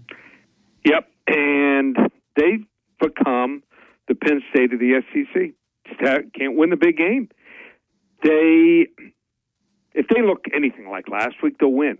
The key to beating Ole Miss, which Arkansas, I mean, they had guys on the defensive line chicken fighting. They couldn't even get two yards deep in the backfield. Nothing. No pass rush, and their DBs looked like they were stuck in the sand. You got to get pressure on the quarterback, and that's what Georgia does. Georgia comes to play like they did against Texas. Ole Miss isn't beating them. And I think that they're one of these teams that just has to be motivated. Sometimes after you won a couple championships, I've seen it before. I've seen it in pro teams, seen it in college football, seen it in other sports. They're just not motivated unless they're playing someone big here. Looks like Henry Parrish, best running back for Ole Miss, won't play. Trey Harris is, I think, less than 50% that he'll give it a go. Talked about Carson Beck. Looked terrible in the first three quarters and then looked good in the last quarter. But Ole Miss is 1-11 straight up in the series, 4-8 against the spread. Just can't trust Lane Kiffin. He just, in big games, has not done it yet. Georgia, 31-23. All right, Alabama, LSU. Lee, let's go back to when this line opened up. And you may answer this in your analysis, but were you a little bit shocked at the spread of this game? Yep. Thought it was going to be Pick'em, right? Yeah, I think a lot of us were expecting that when it opened up. I think it opened up on Friday with some limited action, and then Sunday officially. And I'm going, oh wow, that's a big number. Yep. What do you think about it? So they're saying that Alabama's 5.5 points better on a neutral field. Here's the thing about LSU: if they had looked good anywhere close to the game before that, this line is about to pick them. It's just the way the public is. It's just this what they saw last. And this is, in my opinion, an elimination game. Whoever loses 3 games is almost for sure out. Too many other things would have to happen. Be crazy to get in. LSU won in overtime 2022 in that overtime thriller. They're perfect the last 13 games at home. It's going to be a night game. I'm pretty sure that if Bama wins the toss, they're not going to accept the ball. Would you agree with that? Probably so. Yeah, I think you're right. Yeah, after the Tennessee disaster to start that game, what did they have? A couple false starts or something right away? They did, and then the third drive of the series, you threw an interception. So, Kalen DeBoer talked about we've got to get off to a fast start. I don't think they accept it. That'll be interesting to see how that works out. But sometimes it just takes, more than a year to straighten things out, getting things, just traveling on the road and playing in a hostile environment. I think Jalen Milroe's got to complete 62, 64% of his passes or better for them to win this game here. I know he can run, just he's been a little too up and down. I don't think LSU's great. I just think that they're just up and down. And after a bad game, I usually play them. Wrong team favorite, LSU 28-24. Liam, can I ask you about one game real quick? Yeah, sure. BYU and Utah. I don't want you to, you don't have to give us a full analysis, but it's no. BYU minus the number here. Here's what's crazy. Look back on a lot of these annuals. They had Utah winning it, the Big 12. Most of them had Colorado and BYU 13th and 14th. Is that absolutely nuts? I think Kyle Whittingham's going to step down. He named his successor in waiting, before the year, but he wanted to go out on top. They have no weapons on offense. They just don't. Unless they hit on like a trick play or something, or first series go right down the field and score, I think they're in trouble. Not saying BYU's great. A good team is going to beat them. Good team's going to beat Miami. But I think BYU's the right side here, 26-17. Lee Sterling, how can we get more information when you look at your picks, when you think about the premium service that you're able to offer? You've also got some strong opinions on this big NFL game. I even hate to say the word because Atlanta laid it on my Cowboys last week, but Atlanta, New Orleans, you got a little inside information? Tell me more. Yeah. They want to, how about this? Got a free play. You want to get the Atlanta-New Orleans game, first 5 callers. I have a real strong opinion on this game. Call 800-400-9741. 800-400-9741. Give it to you for free. Standing by, explain to you how my service works, and also, give you. Got some great specials this week. I did a couple. What I'm doing is we're going to do the Baker's Dozen again. 13 games. Yeah. Yep, we did that. We won that this year, and we've had some 12-1, 11-2, and 10-3 records on that. So if anyone wants to get involved, never been a client before, great way to get introduced to Paramount Sports. 8 on Saturday, 5 on Sunday. Baker's Dozen, just $97. Or you want to get our phone service that goes all the way through the end of November. Actually, I think it finishes up on Monday, December 2nd. Just $297. It's only $497. Just one place, ParamountSports.com. Lee Sterling, have a great weekend. Thank you again for too. being a part of our show. We'll talk to you next week. Thank you. Okay, take care. Be safe. Hey, right back to you. Thank you. Let's continue. Love in my woman's eyes. Feel the touch of my precious child. Hey, I want to remind you about the Big Old Buck Hunting Contest. It's on Tide109.com. If you want more details, the official rules, we're giving away weekly prizes. It's presented by Hicks Taxidermists. Work here. Hicks, and see all the great deer. I mean, there's been some pretty solid deer killed here in West Alabama. It's the Big Old Buck Hunting Contest. And if you want to go to Tide109.com, for one, there's a great content there, a lot of Alabama content. But if you go to the contest, you've got home, on air, listen, and then the next one is contest. And you could go there and see all the details as far as the Big Old Buck Hunting Contest. And this is going to be able to go throughout hunting season and kind of, hey, gives you a chance, a little bragging board.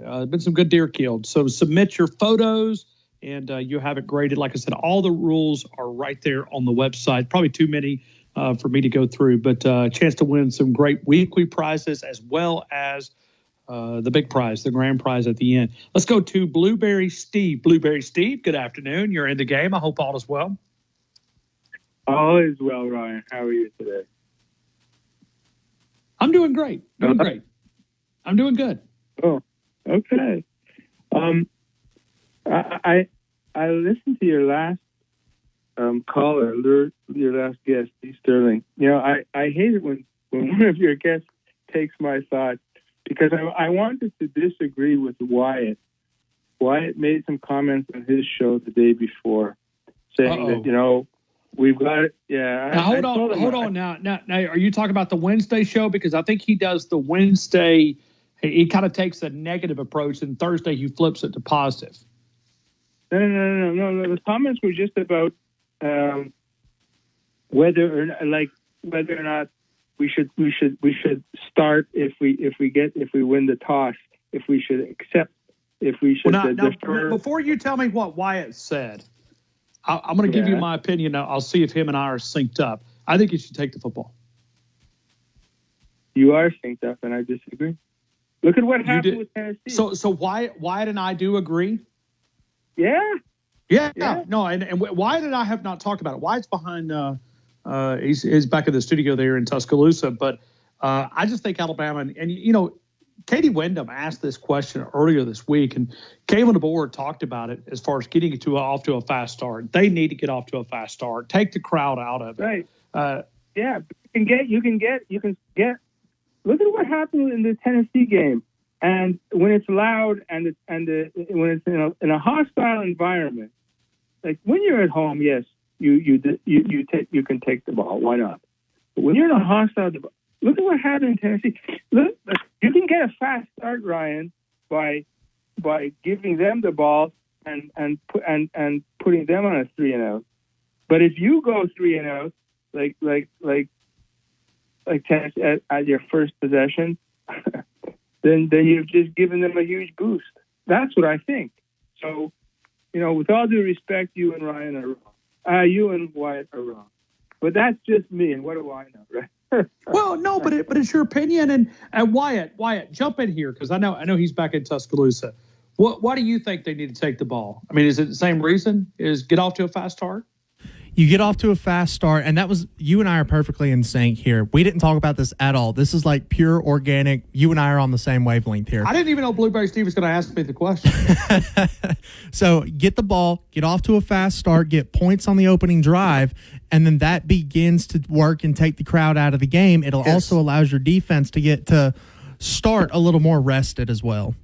Amen. And matter of fact, there's an audio clips from Monday, and I could resend those if I need to. But there was one of them that's about the fast start that Kalen DeBoer explains it. Blueberry Steve, did you hear that rebuttal from Coach DeBoer?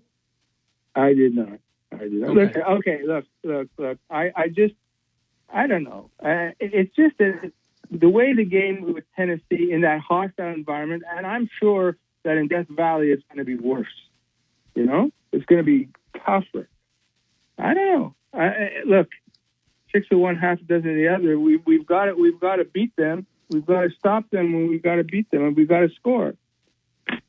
Who knows? But think about it, and this is something we've talked about with Jalen Milroe.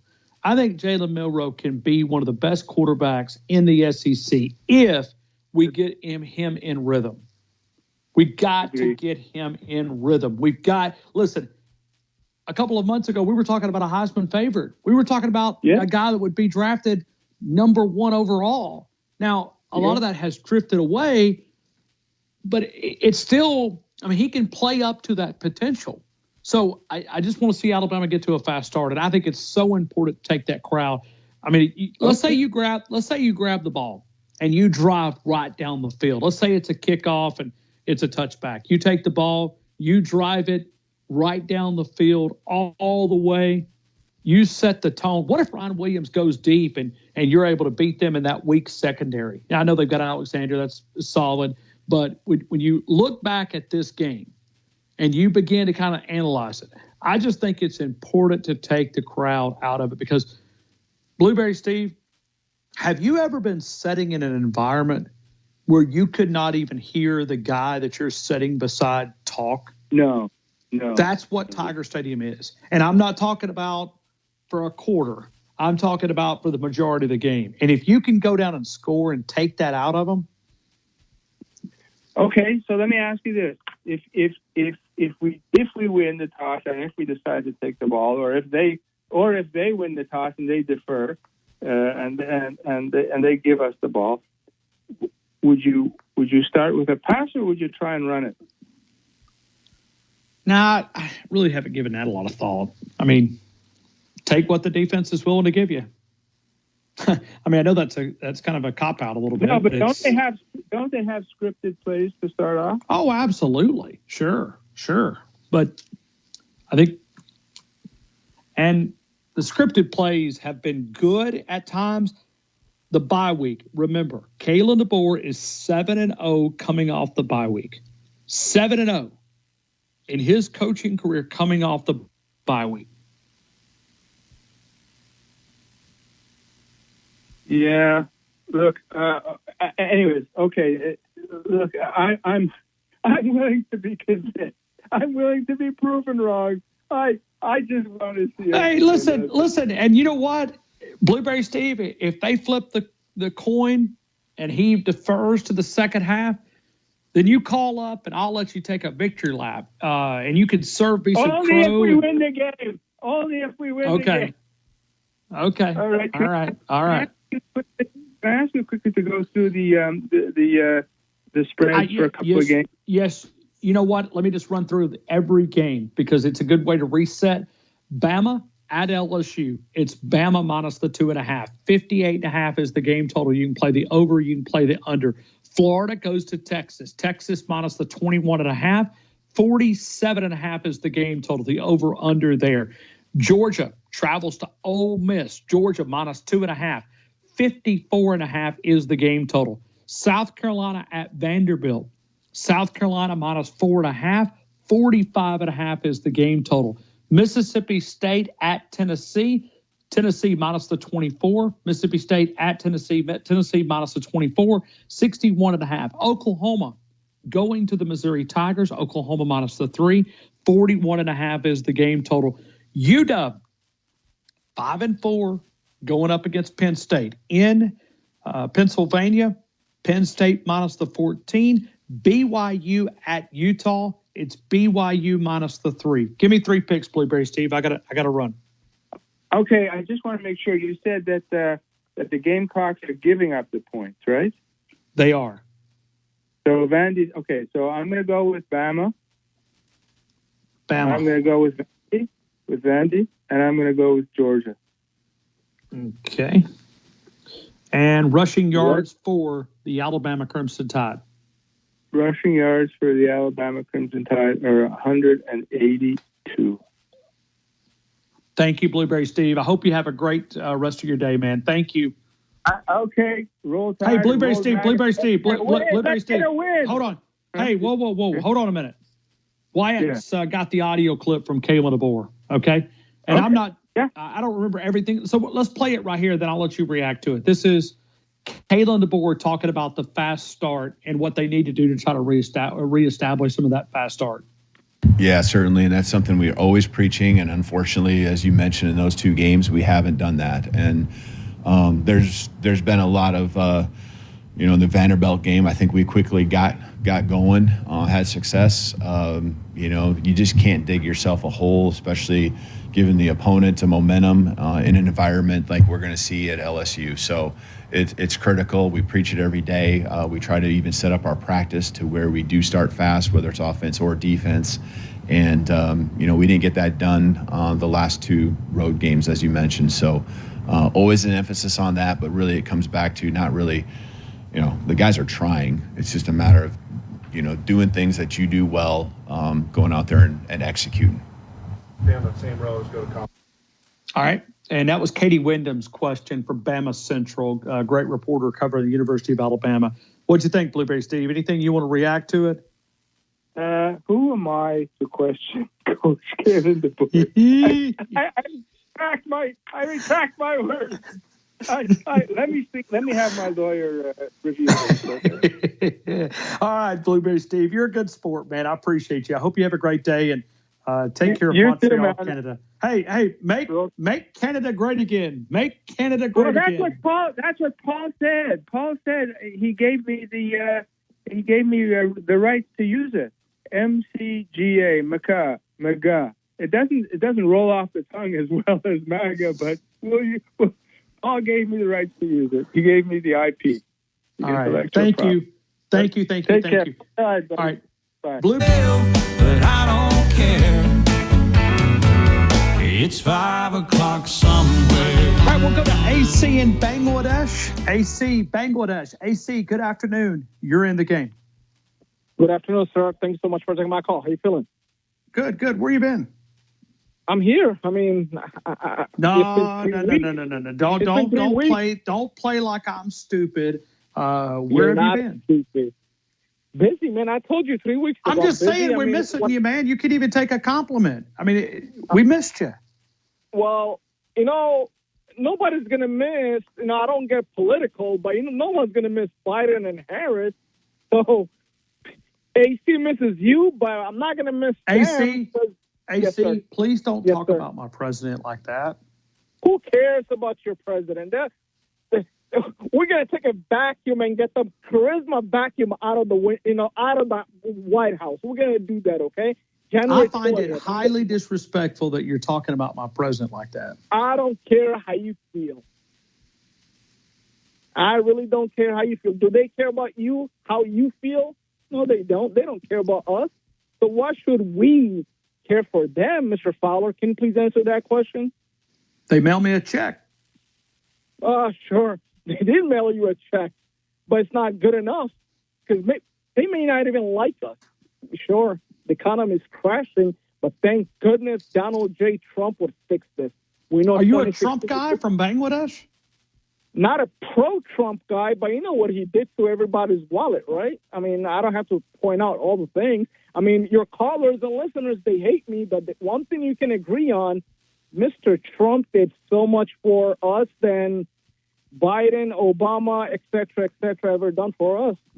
I just gave you some rundown. Well, I'm in the business of small businesses. Small businesses are what creates a opportunity for me to talk to people like you, and I'm very thankful to the small businesses that support our radio station cluster. Of course. We need to get those restrictions and open it up, right? We need to open it up. We need to get the business going back in the right direction. And I do think that, that this will be a turning point. And you've seen the stock market.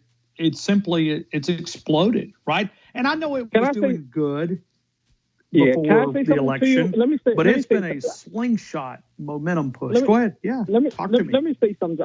I'm a private man. Well, first of all, I'm going to give you my picks. And I'm a private man. I'm doing stock market, and I was just waiting for Donald Trump to get in. So now that he got in, I'm going to go on rampage. Oh, yeah, stock market is going to be blooming. I want to make some money, bro, because my stocks has been sitting there for 2.5 years, and I'm having patience, and right now I'm going to take full advantage. So, I was waiting for that, right? You got to make those money. Well, the stock market's been like a roller coaster, up one day, down the next, up one day, and then people react. They'll be like, oh, look, man, it's up. Next day it's down. But I don't like to see people hurting, okay? I don't like to see people on the side of the street work for food. I don't like to see families having to put groceries back at the grocery store because they don't have enough money. I don't like seeing people suffer. And this administration has made a lot of people suffer. A lot of people. I've seen small businesses go out of business. I mean, you got places like, Red Lobster and Ruby Tuesdays and all types of different small businesses that have went out simply because of the structure of this administration. Anyway, don't get me on this, AC. No, it's okay. I don't want to put you in a spot and get you fired. I don't want that. So I'm trying to stay careful because I might put you in a tough spot, and who knows, you might slip up and just give us some answers. Your boss might say you gotta go. So I understand. I like the way how you answered. I don't think Bama Nick is calling the show because he's probably drunk ever since Donald Trump won. So let's give him a break for a week or two, right? Yeah, well, and Bama Nick, he's a big Trump guy, but we almost had him as the water. And I do not blame him. I do not blame him. Well, and we almost had him as the water guy over in Columbus, Georgia. Oh my goodness! All right, but either way, and we were trying to campaign for him. Well, this is what happens with Biden and Harris. They're going to be the water boy, or you can hold your dollars with Mr. Donald Trump. But let me give you my picks. I don't want to keep. I don't like to be political, but I was a little excited, so I was like, I got to let you know how I feel about this. But well, thank you, AC. Oh, absolutely. So you have your pen and paper, right? I do. Okay, so I'll take Alabama. Bama. Yes, sir. I'm going to take Bama. Huge. They're going to win this 41-31. Brian Kelly's going to choke. Oh, Brian Kelly's going to choke like a dog this Saturday night. I'm not going to watch that game. Forget it. 41-31. I gave you my score. So they're going to cover their spread, Bama. I'm about to vomit right now. I don't know why I'm taking Texas, but hold on a second. All right, I'm done. I just vomited for some reason thinking about Texas. I'll take that. I got to win. Too. I got to win. Yeah, I don't blame you. And I don't know if you're going to like this one, Tennessee Volunteers. I guess they're better than Texas. I would say so. All right, give me the rushing yards for Alabama. What's the other caller took? Did I hear 181, something like that? You got 225, 197, 192, 200, 201, 180, something like that. What do you think? Got it. because I like to do over and under. So I'd rather take 182. I don't know why this guy's so nervous about that game on Saturday. I just don't get it. I got you. Bama's gonna, All right, I got you. Let me give you another upset pick. Next Saturday, I know I barely called the show. Check this out. You're going to like this. UL Monroe, they're going to upset the Auburn Tigers. Write it down, mark it down, spin it, circle it. I'm calling it an upset next week. Okay. We'll call back in and get that in. Thank you, AC. Hope you have a good day. No problem, sir. No problem. You too. All right, let's continue with more phone calls. And we go here, 205-342-9904. Let's go to David in Tuscaloosa. David, good afternoon. You're in the game. Hey, Ryan. How's everything going, my friend? I'm good. I'm doing good, Quick Dave. Doing good. All right. Now, have you been to the original Oyster House? Yeah, we love it. Well, it's always good. And, have fun while you're down there. Well, good. Thank you. And, Pat, earlier this week, I was trying to keep it a secret, but J-Rob blew my cover. Yeah. I mean, all because of J-Rob. But Pat was down here then. Pat called in earlier this week, and he was all talking about, it's raining down here and how bad it is. And I'm looking out at the window right here, and and Pat was describing it. I think Pat's up on Magnolia River or maybe up on Fish River, but anyway, right. Yeah. But the only part that I dislike is this time of the year when I get off the air at 6 o'clock, the sun's already down. So it's it's I mean the 5:30, yeah. And that's the only bad thing. Does anybody have a reasoning? Because I mean I'm not the smartest guy in the pack, but why do we switch and go back to the standard time? Well, I tell you what, we have got to get the Congress to vote this time since we hold the House, Senate, and the executive. We've got to get them to vote. Just leave it alone. Just change it one time and leave it alone. But from memory serves me correctly, they done that back in No, I don't know when they done it. I want to say they done it way back in the 18th century when, before the industrial age came to, it was mostly, kerosene lights, oil lights, and stuff like that. Before electricity came in, they thought that it would help the factories in the wintertime, but I don't think they were even thinking then, were they? That's a double negative. It don't make sense, is what I'm trying to say. Well, Tommy Tuberville is, and Tubbs and I don't agree on some things, but we agree on some of the important stuff. He has taken this up as a platform up at the as far as the legislative branch. So we're going to see. We're going to see because I hate it. I hate getting dark at 5 o'clock, man. It's awful. Well, if anybody can get the ball going, we got to put football aside. If anybody can get the ball rolling, it'll be Tuberville because I think he will have some authority and, he can get people to listen to him. And we, like I said, we'll have the House and the Senate and the executive. Maybe he can propose some legislature to get this thing going. I hope so anyway. All right. Let's go. Let me give you my pick, Ryan. I know you're running, close You're to fine. the 5 You're fine. hours. No, you're okay. Lord, I can't wait for you to hear. Let's see. I don't know anything like you do. 18 national championships, 30 SEC titles. What is it, 147? No. Yes. Yeah, you almost did it. Then you got, let's see, 45. I forget how many times. 45 postseason victories, 77. Yeah, then, Will Riker, my gosh, he's on the injured list. He holds all the point thing. But I can't wait to hear that at 5 o'clock. But let me give you my picks here, my friend. All right. I'm going to go with Michigan. I'm going to go with Oklahoma. Vanderbilt. Hold on. Michigan. Hold on. Whoa. Hold on. I got Oklahoma. Okay. Michigan's not on here. Oh, Michigan, Indiana's not on there? It is not. I'm sorry. Oh, that's okay. I'll go with another one. I got Oklahoma, Vanderbilt. Oh, my gosh. I got You want me to Oklahoma, Vanderbilt. Oh, gosh. You want me to run through? Quick, Dave, I don't mind. I'm going to pull a wild one out. They ain't going to stand a candle with Penn State, 5-4. Oh, my gosh.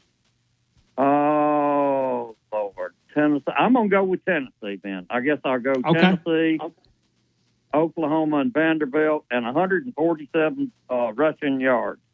Okay, Quick Dave. Thank you. I hope you have a great weekend, Quick Dave. Thank you. All right, roll tide. You're able to beat Wake Forest. You're able to beat Memphis. You beat UNC Asheville. That was a 27.5-point underdog. And now you take on Arkansas State. Brian Hodgkinson, former Alabama assistant coach under Nate Oates. And I saw yesterday where their tour bus had broke down, and Coach Hogg is out there changing the belt. That's called knowing what you're doing. I mean that right there is pretty impressive. But Arkansas State, like Jeff Puritan up there. Jeff Puritan's the AD. Jeff Puritan was here at Alabama. And then also you got Butch Jones that's also up at Arkansas State as the head football coach. So, hey, pulling for Arkansas State, but not this evening. Not this evening. So that'll be one of the things that we'll talk about. It's coming up 7 o'clock. We'll have pregame starting at 6 o'clock. We'll hand it off to CTSN. And then Alabama, don't forget, game day all day. Game day all day when you look at the University of Alabama. That's one of those big ones that we're going to be talking about all day, leading right into 3.5 hours. So 3.5 hours, what is that, 2 o'clock? 1 o'clock, you guys got to be starting game day all day. Quickly doing the math, 6:49 is the official start time. You back that up 3.5 hours, so you're talking about 3 o'clock start on CTSN and 1 o'clock start on our game day all day coverage. And then a late evening tomorrow evening with Matt Coulter and White and all those guys getting you on the post-game show. It's going to be a lot of fun right here on Tide 100.9. Bubba, Northport on a SEC Parlay Pick Day presented by Brian Harden Construction. Hey, Bubba, good afternoon. You're in the game. I hope all is well.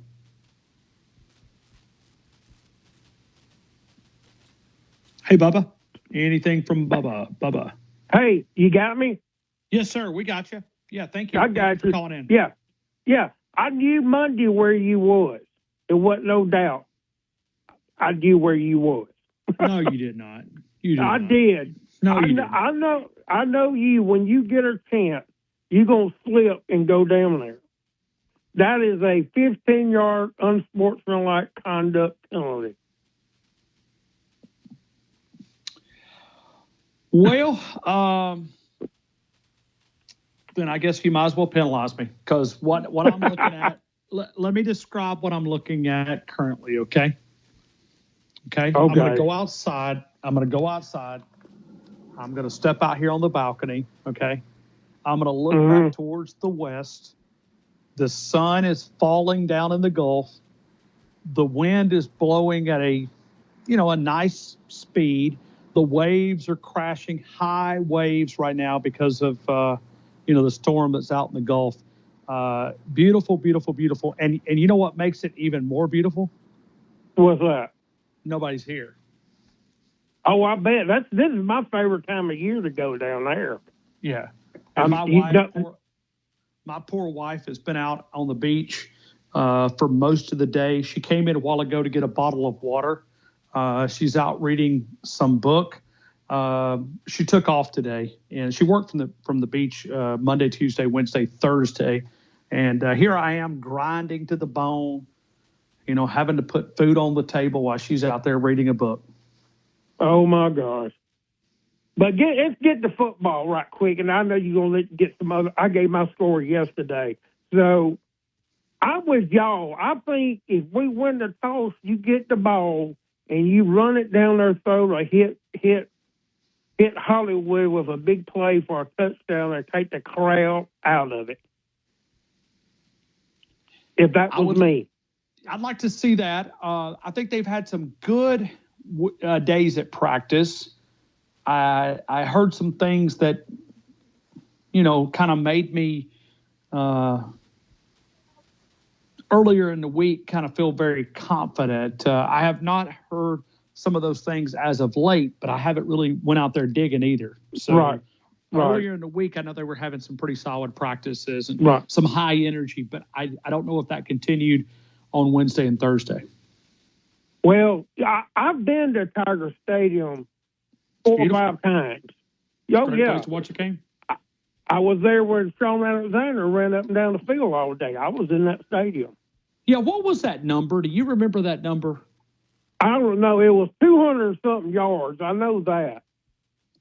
But they couldn't stop him. They didn't have an answer for him.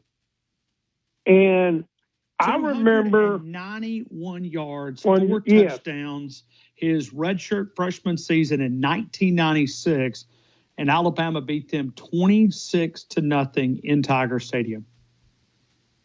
I was there also when LSU, we wanted to toss, we deferred.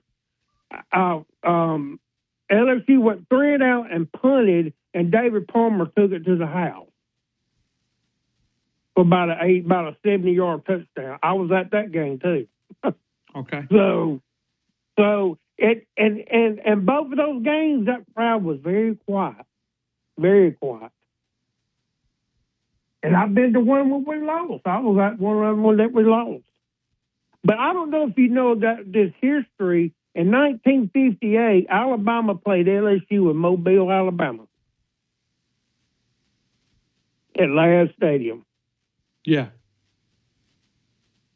So, little history there. Yeah, I Yeah. did not. All right, Bubba, you already got your picks in. So what was this Yeah. called, a filibuster? Is this a political move here? No. I was just, I'm just pumped at this game. I've listened to all the shows. The only thing that I'm worried about this game, White is going and he's 0 for 2 when he goes to games. That's the only thing I'm worried about. Well, we'll cut his tires if he goes 0-3. We'll cut his tires next week. Yeah, he don't need to come back. He's got a new set of mutters on that truck too. They're so nice that he's not even. The blue that's on the white lettering. Mm-hmm.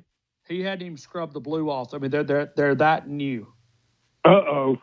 Yeah. White, you better be careful. Nice.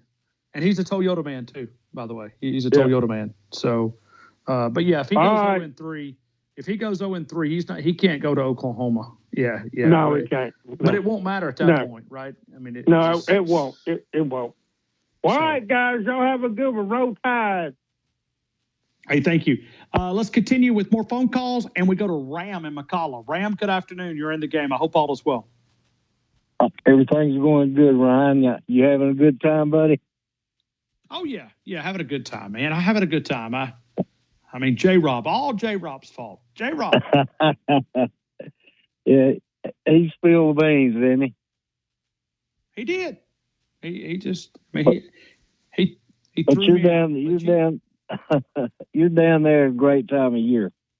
But I took one for the team, J-Rob. I needed a couple of wins, one on Tuesday and then one on Saturday, and I just figured I'd come down here to the beach and I feel like that Alabama should win the game.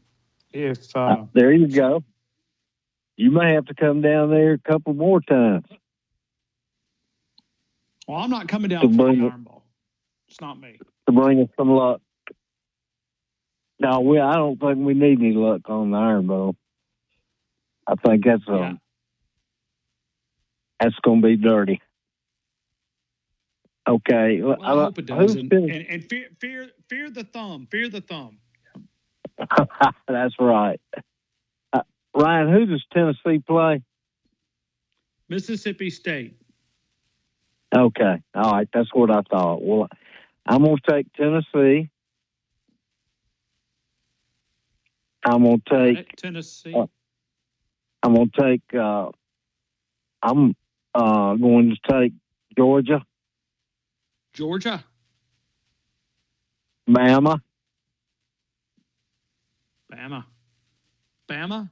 And Georgia and Tennessee. That's an ugly parlay pick on them Georgia and Tennessee. But I understand. I get it. We need Georgia to keep winning. All right. And then Bama rushing yards. I thought 188, Ryan. 188. Tennessee, Georgia, Bama, 188. Hey, Ram, always good to talk to you, my friend. I hope you have a good weekend.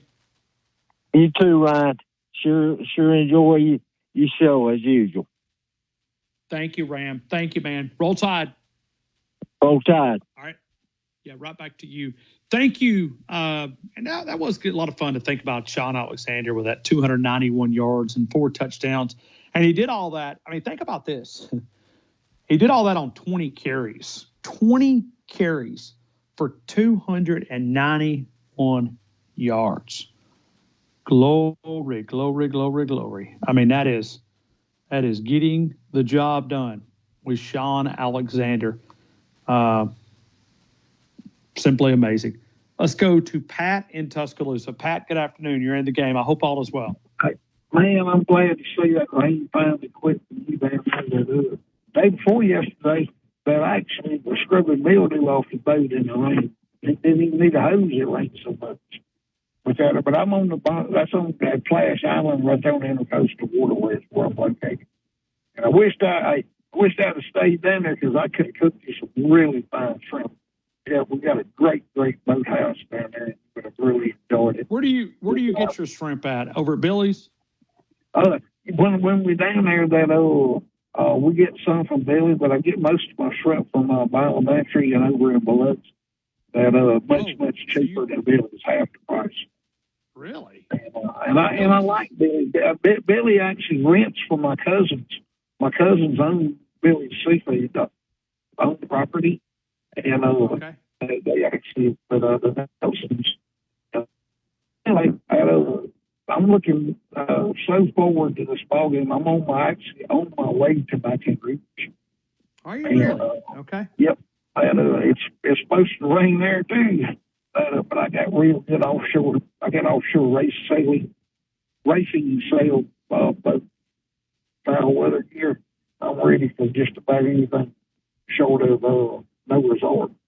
You've got what now? I have an offshore racing foul weather gear. Where I went to and I started off to the Catskill Mountains, and I got off in Carabel, Florida, because I found out the women were of another persuasion and were agnostic. And I was going to have to go through the Devil's Triangle. Whether you believe in the Devil's Triangle or not, wasn't going to chance it going around Miami with those women that didn't believe in God. And I just don't like being around people that are non-believers. Man, them people could hurt you and not think twice about it. No repercussions for them. I'm confused. What? Huh? I'm confused. What do you mean? I agree with what you're saying. I was helping that a year or so ago. A guy with Gulf Shores Marine asked me if I would go, and because I understood their main power plant on their boat was a 4-cylinder Westerbeck diesel, and I understood their diesel, and they wanted me to go to the Catskill Mountains, go into New York and go into the Catskills because they wanted to bring their at a 43-foot blue water racing boat, and I bought foul weather gear to handle over on the eastern seaboard, and so I'm ready. I'm ready for anything they got coming into Baton Rouge. Yeah, it is a 56% chance. Clouds with thunderstorms, especially in the afternoon, very warm, high of 84, and a chance of rain at 60%. So it could be a wet condition. What? But now, hey, but I had a lady told me 3 or 4 weeks ago when she saw, she's out there and saw Jalen get off the airplane that he was wearing a boot in. And I blew it off and she didn't know what she was talking about. And I guess when I was waiting online that somebody came on air, one of your people that talks, not somebody from a radio station there, but somebody that does news or whatever, and he said that Jalen was having ankle issues. Well, I can't confirm or deny. I just don't know. But I don't have any. That's what your information. Yeah. Well, but that's what your station said. Okay. Well, then somebody else has more information than I do. Yeah, because like I said, the lady told me she saw him in the booth when he got off the airplane coming back from, I guess it was Tennessee, but I'm not sure. And but anyway, not either here nor there. That's why I'm not going to go with quite as many rushing yardage. I'm going to leave my rushing yardage at about 190. Right, let's go, Pat. Let's go. Come on. Okay, I got. I'm going against the public. I'm going with Mississippi State. Okay, Mississippi State. All right, pick number 2. Yeah, and I'm going to go with Alabama to cover the point spread. And I like Ole Miss to win outright. I'll take Ole Miss in the points. Okay, and then rushing yards for your Alabama Crimson Tide. Where you want to go? Rushing yardage at 190. 190. Yep. I got you. Hey, thank you so much. Hey, have a blessed day, and if you get the chance, go by Doc's and get you some of that. They claim they got the finest fried shrimp in the civilized world, but they're on my dock, not Doc's dock. And make sure I know you already had the swamp cabbage. You got a half a gallon of it in the refrigerator now, don't you? I do. Yep. Yep. Hey, have a blessed time down there, Ryan. I hope you can find somewhere to enjoy the game tomorrow. Boy, this audience, they know me like everything, man. I mean, you guys are just, hey, I'm never underestimate y'all's memory, but yeah, the swamp stew is it's been a big hit. Thanks, man. Appreciate you. Yes, sir. Bye-bye. Right back to you. Let's continue with more. We're going to break here. We're going to come back. We're going to go to Bama Nick. We're going to go to Joseph coming up in a couple of minutes. We're doing Parlay Picks presented by Brian Harden Construction. I do want to remind you about The Standard, thestandardbama.com, home of the 20-inch pizza pie, pepperoni, meat lovers, cheese. Design your own. thestandardbama.com, thestandardbama.com, home of the 20-inch pizza pie, pepperoni, meat lovers, cheese. Design your own cheese sticks, mac and cheese bites. You got wings, you got boneless wings. You've got available by DoorDash, a full-service restaurant, set down, carry out, all of the above. It is thestandardbama.com. Let's you. All right, that only means one thing. We're going to Bama Nick. Bama Nick, good afternoon. You're in the game. How about that song? Woo, Ryan Fowler. That was the great lead-in song, my all-time Goldie. Does that get you charged? And I got to hear a lot of it today. White did great on my intro music, didn't he? Yeah, he did. Does that get you charged up? Do what, Fowler? Turn your volume up on your computer. Does that get you charged up? Does that get you charged up, that music? Yeah, and that RX MD commercial you had on, I had to listen to about old man needing more for their sex life. Hell, all I need is a Viagra and a 6-pack of beer. That's it? That's it. At 76 years of age, that's all you need is a Viagra? No, I ain't 76. What are you talking about, Fowler? I'm only 69. Okay, well, at 69, all I need is a Viagra. Bama Kennedy says, no, I don't. And a shot of tequila and a 6-pack. I'm ready to go, pal. I'm ready to go. Bama Nick, I don't believe you. Well, I'm supporting your commercial. That you got so many on that running, and I have to listen to for 5 minutes. Yeah, hell, that's one thing I've done for your show, fella. I got you more commercials and more sponsors. you told us you were going to take us worldwide, and you have lived up to that, man. And I don't know, but I probably increased your paycheck by about $100,000. Almost. I know, fella. I know what you're making. Yeah. You're not in the poverty world. Well, no, I mean, I'm doing okay. Whenever you can go down to Gulf Shores and spend 3 vacations a year, you're not suffering, fella. 3? You're living very comfortably. You 3 and your weeks? beautiful wife. That's it? 3 weeks? 3 weeks. Yeah, I mean, I think we spent more time in 3 weeks down here, but hell, fella, I ain't been on vacation in 20 years. Well, come on if I down. did, it was for Come 3 days. Come on down. We got another bedroom. Well, send me a chauffeur up here to haul me down there. You got the money. Send a chauffeur up here to get me, and I'll come down there. Let me see if I can call. I ain't gotta go back. I ain't gotta go back to work next Wednesday or Monday. I gotta be back to work Monday. Let me see if I can get the Tide Jet to get cranked up, and we'll just come get you. Yeah, fella, I know about it. It's always got engine problems. No, we've been changing the air filter. The air filter has been a problem on that jet. Yeah, the air filters. Yeah, yeah. And we got the spark plugs fixed last week. They were good. That's it. Last year it was what was it? Last year you was going to come get me on. I think it might have been the spark plugs then too. Ignition wires or something. The only problem with this jet is it's kind of made out of 8.5 by 11, and it's folded up real nice. But if it gets wet, it doesn't fly as good. I'll just get my old Vietnam buddy that flew helicopters in Nam. I'll get him to fly me down there in a chopper. Okay. Yeah, that'd be a lot easier. He has his own plane.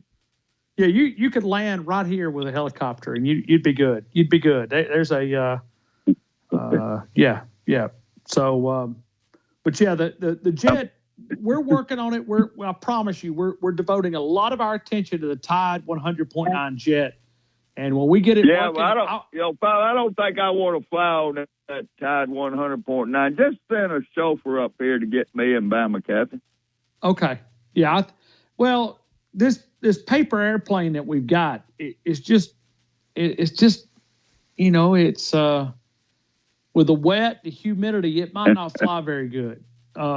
But that's all we. Why do you think I ain't gonna get on it? I flew in a lot of planes going overseas in my military career, and every time I got off one of them, I'd kiss the ground. Yeah. Well, and that's why I was thankful I even made it. And see here, when you're flying on one little twin engine, you see flames coming out the engine. You just Did you ever jump? This ain't gonna be good. Did you ever jump out of a plane in the military? Hell no. Why would I jump out of a plane and put my life in the hands of a parachute? No, fella, I ain't doing that. Oh, Lord. All right. Well, I'm pouring me one, and I want to talk about some of your previous callers now, fella. I'm going to be nice. Bubba. This is directed. Bubba, you did not come to my school, my seminar I was giving on how to be a great caller. Yeah, he missed the symposium. He missed the symposium. Bubba, you don't call in the day after you give your score predictions and call in. I never do that. If I give my prediction, I'm done. I'll let other people call in. Pat, please, Pat, I love you, man, but don't get on the air and talk about fried chicken wings and diesel mechanics. I'm too old to learn about diesel mechanics. So as everybody else calls your show. I mean, I said that you had me on hold, and I called the hotline when you told me call now. Call now. Hell, I called. Still sat on hold for 40 minutes. No. Don't you lie. Yeah, you did. We were texting, telling the public, pal. Me and you text. You were screaming at me, and I said, no, I wasn't screaming. I was saying you texted. You wanted Wyatt to call you, and I said, he ain't calling you. Well, Jackson, I didn't know Jackson had the day off. Jackson has my number. I said, hell, fellas, send him Send him my number and tell him to call me when you're ready for me.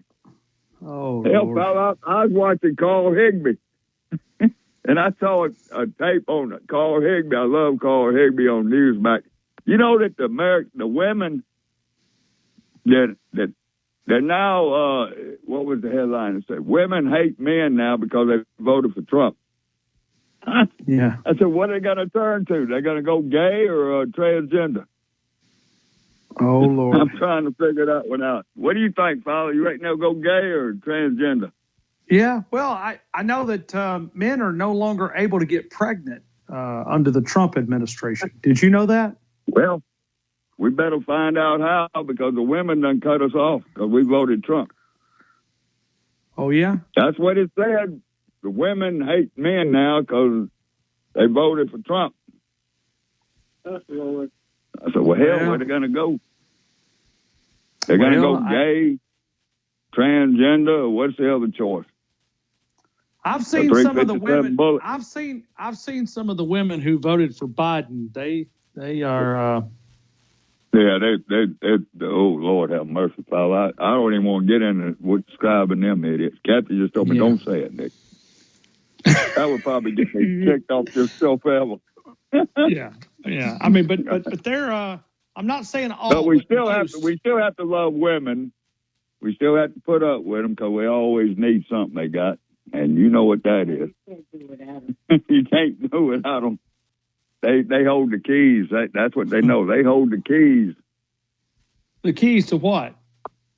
They hold the keys to a good sexual experience. If they cut that off, we might as well go gay. Dominic, are you drunk as Cooter Brown? No, not really, fella. I had a few beers at the fish house with Carrie Moe, and then I come home and started pouring me some Okay, tall. I knew there had to be a story in this thing. All right, give me three picks. That's the only reason I'm happy now, and I ain't getting on your case about putting me on hold forever. And you took AC's call ahead of me, which you sent me a text for. Nick, you gave him the hotline. You did? Well, I did because AC is a great caller to your show. That's why I gave it to him. He inspires you. He lifts you up. There's no And such then, thing and as then a when did I secret. text you back? I said, well, you gave Blueberry Steve the hotline number, and I had to wait on his call. The Blueberry Steve got the hotline when the phones were down. The 9904 number was down. You gave it to him. And you gave Bubba the hotline. I had to listen to him, too. And you done, hell, fella, I might as well call the regular line number. I can get in probably quicker than calling the hotline number.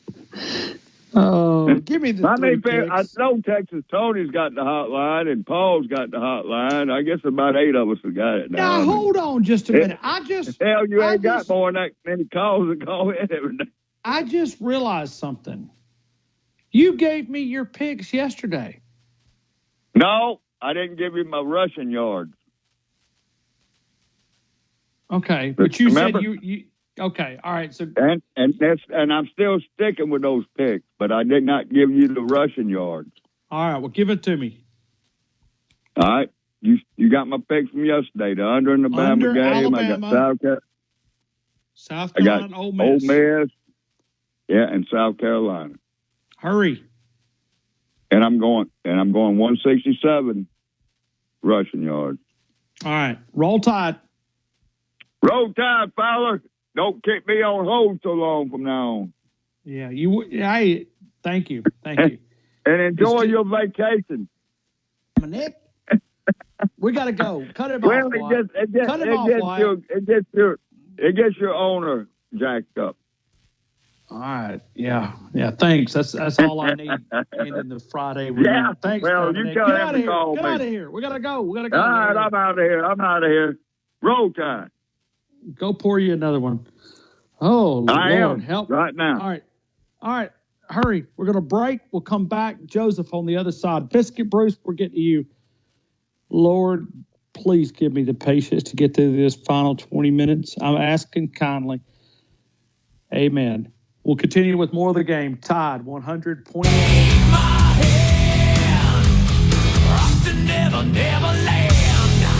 Hey, we are always powered Powered by Tuscaloosa Toyota. Let me remind you about Southern Ale House, a great place to enjoy the evening. If you're looking for a great meal, let me invite you there. And they've got fried grouper over Parmesan grits. That is an option at Southern Ale House Dockside. If you're looking for the original location, 1530 McFarland Boulevard, 1530 McFarland Boulevard. Lunch and dinner options on both Friday and Saturday if you want to go over and spend the weekend. And then the original location will be closed on Sunday, but you'll be able to get Dockside is at 1530 Marina Drive, Dockside, open until 4 for brunch. So 1530 McFarland Boulevard is Southern Ale House is the original location, but then also Dockside, which you go Highway 43 north, you go to the Winn-Dixie Shopping Center on the left, and about 3 miles beyond that, you'll find Marina Drive. If you come to the Dollar General, it's right across the street, right there on Lake Tuscaloosa, a beautiful brand new location, Southern Ale House Dockside. Don't go up there without having the fried shrimp. It's incredible. I'm craving some fried shrimp right now. I think that may be on the menu. Let's go to Joseph in Troy. Joseph, good afternoon. You're in the game. Hey, Joseph. Joseph. No Joseph. Let's go Biscuit Bruce. Biscuit Bruce, good afternoon. You're in the game. Oh, it's great to be on Tide 100.9 from the beautiful beaches of Gulf Shores, Alabama. Roll Tide. Roll Tide. Hey, Ryan. When you coming down? When you coming down, Biscuit? Well, I'm headed south. I'm going to be almost there when I get to where I'm going. Where are you going? Hunting club, man. Got to start fill up feeders and put out cameras and, got to get that thing going. I have not put out one camera. I have not filled up one feeder. I've just been a bum this year. Hey, tonight we're going rattlesnake hunting. You want to go? No, sir. What makes you want to go rattlesnake hunting? You know me better than that, Ryan Fowler. I ain't going rattlesnake hunting. I hate them. But we have killed 3 pretty big ones in the last 2 weeks. No, I saw the photos. My hair's one, standing up on my arm right now looking at it. Hey, that one in the middle of that field, Ryan, 19 buttons. He was a man. Dude, that's one of the biggest ones I've ever seen. Yeah, you would make it back. You would not make it back down to DCH. You would. You wouldn't make it to your truck. Yeah, it would be glory, hallelujah. It's been fun. Game's over. But you know what, Ryan? I've heard now. I don't know how much. I need to Google this because I've been told a couple of times down here that a large rattlesnake like that will not put as much venom in you as a smaller one because the bigger ones know they can't eat you. So they don't waste their venom on something they can't eat. The only way is if you really harass them. But the little ones don't know no better, and they'll fill you full of venom. Now, that's what I've heard. I've always heard that, too. I don't know if that's true. We need to call Neil Hargel. Look, and Neil can tell us. I ain't going to find out either, I hope. So no. But one thing I want to tell you I really do appreciate is, look, I really appreciate you giving me that new hotline number that nobody has, and I only had to wait 4 minutes. So don't let Bama Nick look. Don't share that with everybody. Yeah, please don't share that with anybody. Yeah, please. I'm not even going to tell anybody I got it. I'm not telling anybody nothing. I ain't telling them I got it. And, I love this 4-minute wait because I don't know how long Bama Nick waited, but he waited about an hour. That 4 minutes was nice. That is really. I'm gonna have to buy you some fried shrimp at Dockside. So hey, don't go to Dock. Yeah, folks, don't go to Dockside and leave there without trying that gumbo. And I'm gonna tell all you, hey, look, I'm fixing to inform y'all something that y'all think is gonna be stupid. All you Alabama folks, listen, y'all gonna think I'm stupid, but I'm telling you, when they say, "Do you want rice or potato salad?" Get both. Because you ain't going to believe how good that potato salad is to start with. I could eat a gallon of it straight out of the bowl. But you sure ain't going to believe how good it is in that gumbo. You're going to think, that's the stupidest thing I've ever heard. Just try it. you'll see how stupid it is. Well, Be so I was stupid you'd be sitting. I wondering. was sitting at your table when you ordered the potato salad and gumbo, and I went, "Dude, what? Ain't You no were. way. You were. I ain't no way I'm gonna get potato salad with a gumbo." And yeah, no. Ryan, no how much thanks. of any of it that I ordered was left? Zero. That'd be And good. That's right. yeah, Big that was zero. the week that Brett Garner. I was doing the Bachelor thing, and he made me a big thing of that gumbo. Oh, it was- Hey, Brett Garner's top notch. So is Justin, Cal, Brad. Look, they're all top notch, and it doesn't matter what you have. But like Ryan said, if you go if you haven't been to Dockside or you've been and you hadn't tried the fried shrimp, get it. Because when we sat down, they had an appetizer order of sitting on the table. Immediately, I told that guy, we need another order of this. Ryan said, we already got one order today. Ain't going to be enough for me here. We got to have another. That ain't enough, dude. Anyway, Hey, look, Biscuit, it's always great Biscuit. to talk to you. I know. Give me 3 picks. Look. I got about 4 calls right here at the end. Alabama, Georgia, BYU. All right, Bama, Georgia, BYU, and Bama rushing yards. 202. 202. Thank you, Biscuit. Appreciate you, man. Hey, Ryan, always great to talk to you, man.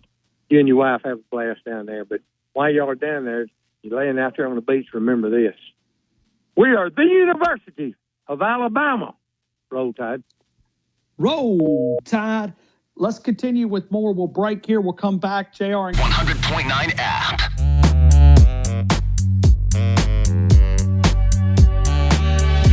All right, here we go. 205-342-9904. Let's go to JR Coker. JR, good afternoon. You're in the game. I hope all is well. Roll Tide, and here's this one, and don't forget it. Roll Trump, roll. Roll Tide, roll. JR, you toe up. Huh? Well, I like the roll Tides first, yeah, but roll Trump. Roll Trump, roll. Yeah, he's going to do it. Correct these daggum crazy daggum policies that were put out by Biden and Harris. We'll be in better shape. I mean, already the stock market has just gone ballistic, crazy good. So, it's already, even without him even being in the office yet, it's already just the anticipation has got everybody riled up. So anyway, yeah, I'll get back to football because we don't have much time. I'm not going to rattle my mouth like Brisket Bruce does and kill everybody from getting on. But anyway, here's my picks. Alabama, Georgia, and I don't even know.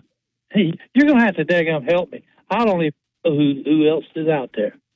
All right, you take Mississippi State. Mississippi State plus a 24. Is that all right?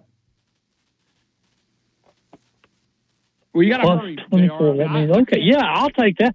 I will take that. That sounds good to me. And Bama rushing yards. Rushing